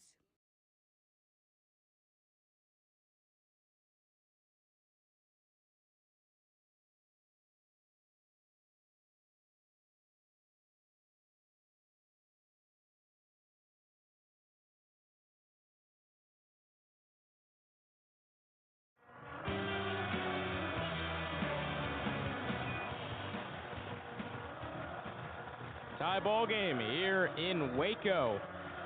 Baylor 24, Arizona State 24. 33-yard touchdown reception by Michael Trigg, his second straight of the ball game. Capped off an 8-play, 64-yard drive that took off 3.5 minutes.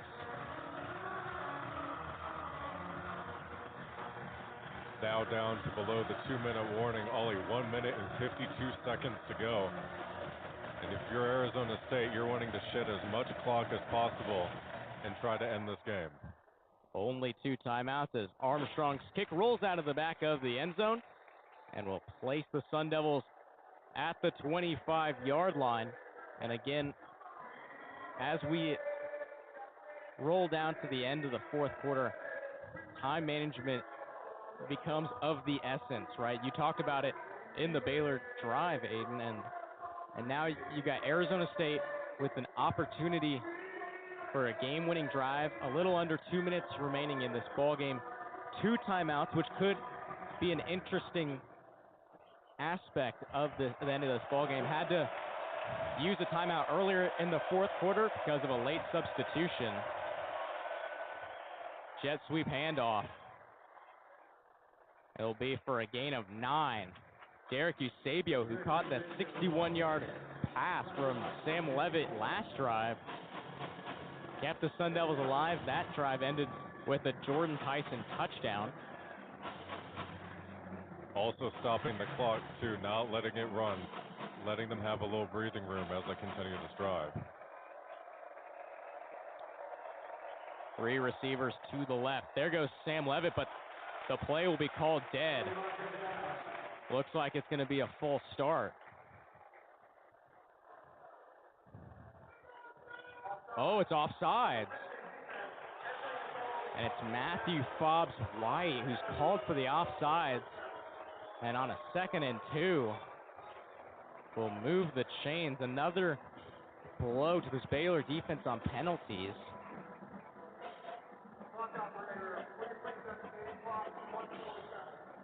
And Baylor has to be worried too, because if they get past midfield, we know that Jesus Gomez has a really strong leg, has a career long of 57 yards. That's at the school record for Eastern Michigan, which he transferred from over the offseason. Hand off to Raleek Brown. He'll be met.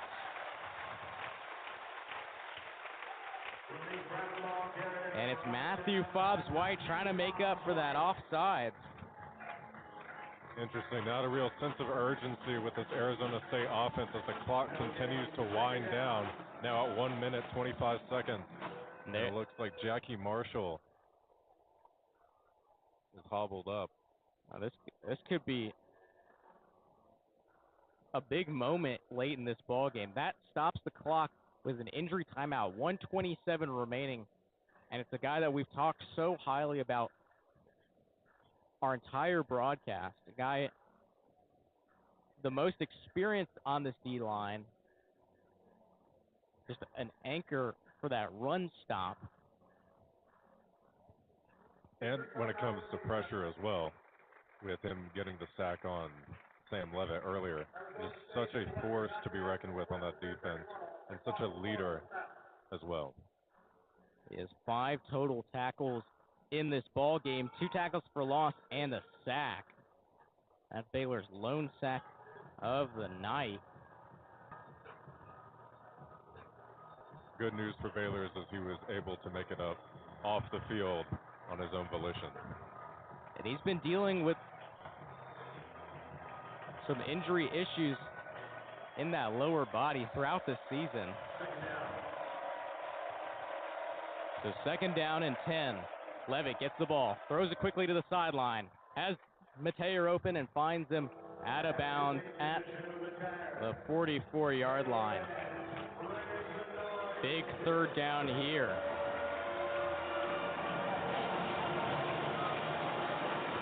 And Arizona State being strategic during this drive, trying to get every single play to go towards the sideline, as they only have those 2 timeouts and not 3. The third and 4 yards to go. Gets the snap. Finds a man. It's Jordan Tyson on the slant. And there's a flag thrown. It looks like it's going to be a personal foul for a late hit. Jordan Tyson slid at the end of the catch.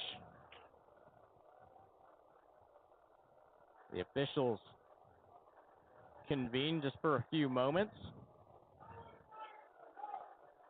That's just a hard play if you're a Baylor defender when somebody's going down to the ground like that. If you're already diving, how do you change your momentum and the direction you're going in? And I think that might be one of the things that these officials are talking about. So we'll see what the call is.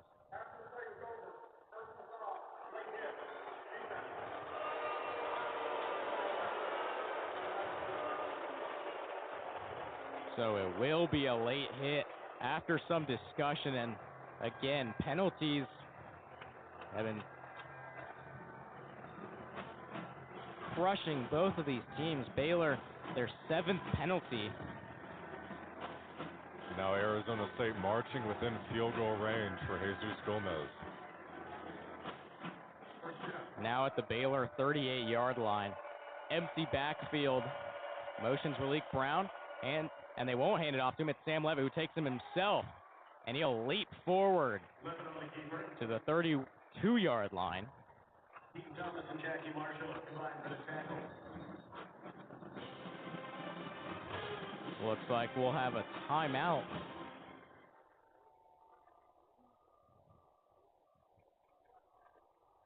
And the officials once again convening.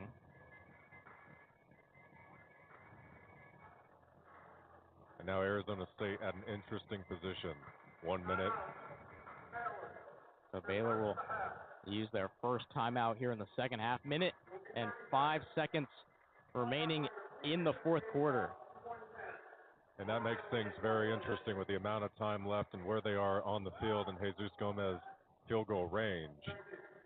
They could potentially just try to gain a little bit of yardage here, a little bit of yardage there to set up a better kick to walk off this game. As we had mentioned, Jesus Gomez's career-long 57, school record for Eastern Michigan. Now on the Baylor 32, that's plenty of space for Gomez.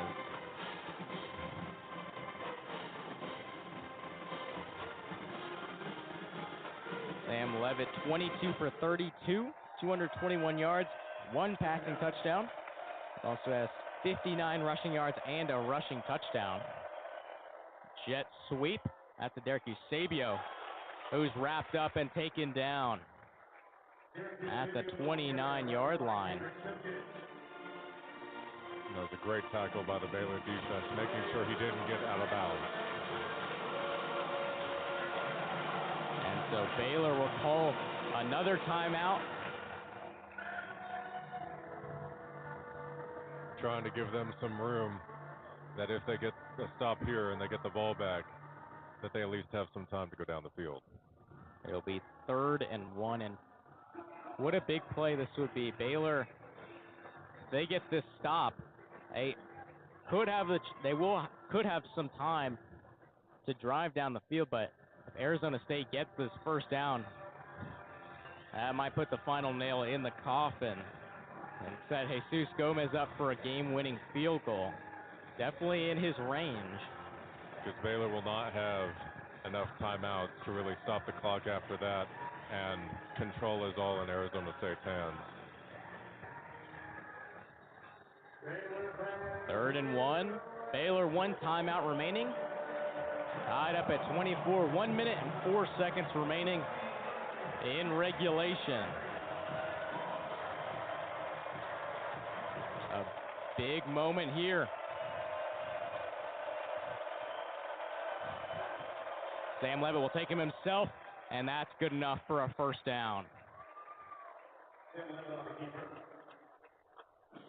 And now it's interesting on the part of the coordinators for Arizona State. How much do you try to get better field position?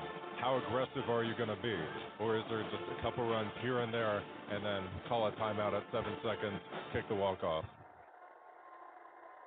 Nobody in the backfield but Levitt. You can imagine it'll be a jet sweep. There goes Raleek Brown. They'll hand it off to him.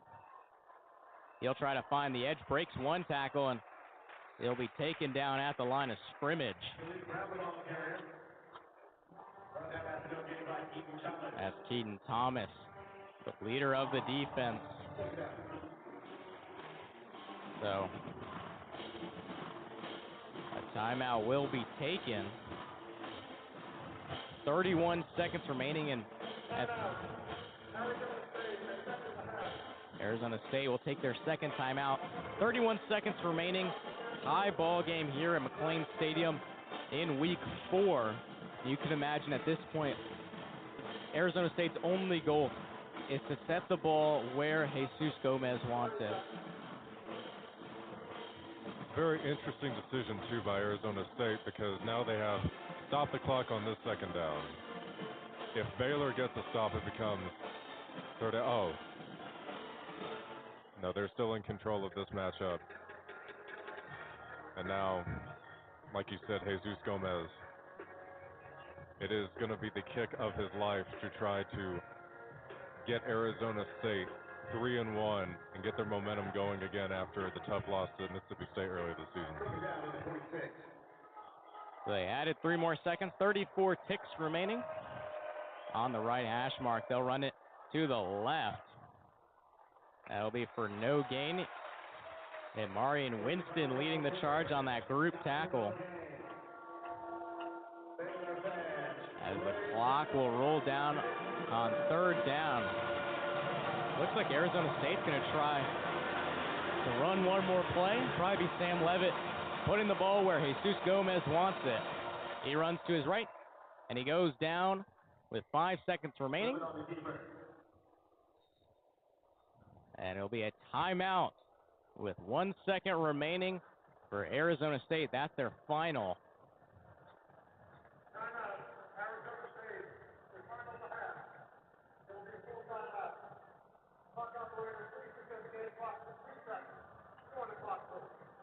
And the good thing about Baylor keeping that timeout is they do have the advantage of freezing the kicker in this scenario.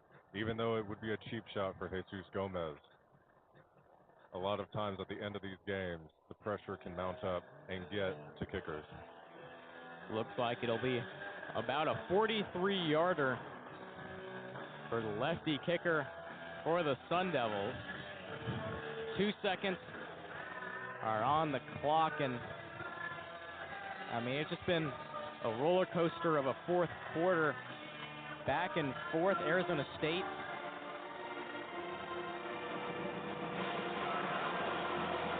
two drives coming before this one in the fourth quarter. Field goal and a touchdown. Baylor storming back with 2 straight touchdowns to Michael Trigg. And here it is. 43 yards to start the season. 1-0 from Jesus Gomez. And there's the timeout from Dave Aranda.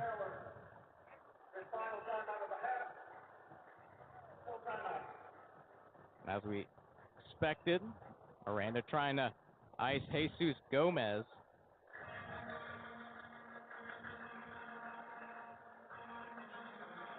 And the pressure must be immense for Jesus Gomez right now, because not only is this an integral game to get a chance in the Big 12, but also with Arizona State winning the Big 12 championship last year, they still have aspirations to make it to the college football playoff. So both of those hopes for Arizona State hang in the balance of this kick. Jesus Gomez 3 for 3 on field goals. He's made one from 31, 21, and 33. So this will be his longest attempt on the night. McLean Stadium on its feet. Jesus Gomez for the win.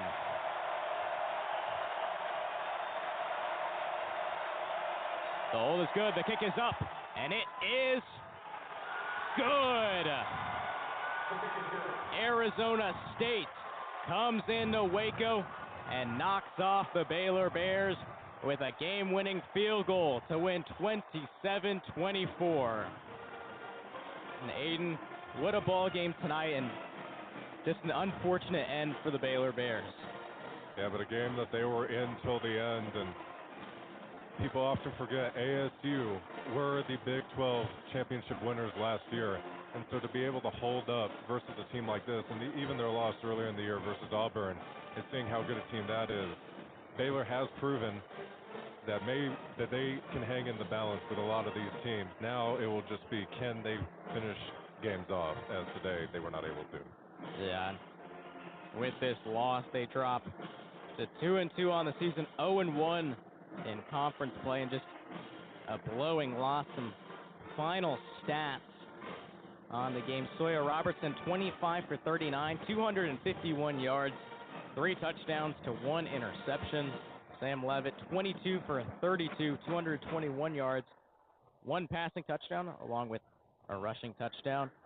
Raleek Brown led the way on the ground for the Sun Devils, 21 attempts, 80 yards with a long of 14. Bryson Washington, 17 runs, 111 yards, makes it his 9th career 100-plus yard rushing game, his 3rd straight of the season, had 6 last year.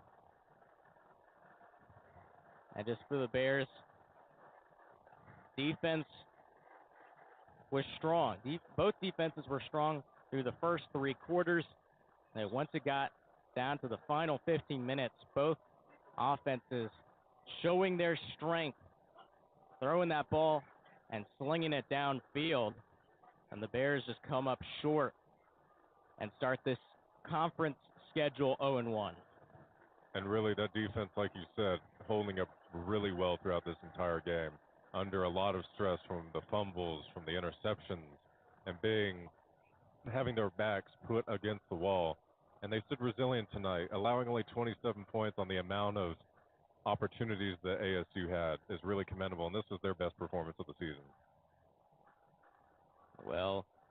And with that, that'll do it from us on the broadcast here at McLean Stadium. Make sure to stay tuned as we'll have our post-game show right here in the stadium. That'll start at 10:25. You'll get to hear some more thoughts from myself and Aidan O'Connor right here on the Baylor Lariat Radio on YouTube and at BU Lariat on X Spaces. So make sure to stay tuned for that. The Bears dropped to 2-2 overall, 0-1 in conference play. They dropped this one 27-24. As Jesus Gomez knocks through the game-winning 43-yard touchdown, finished the night a perfect 4 for 4. That'll do it from us. You've been listening to Baylor football on the Baylor Lariat Radio.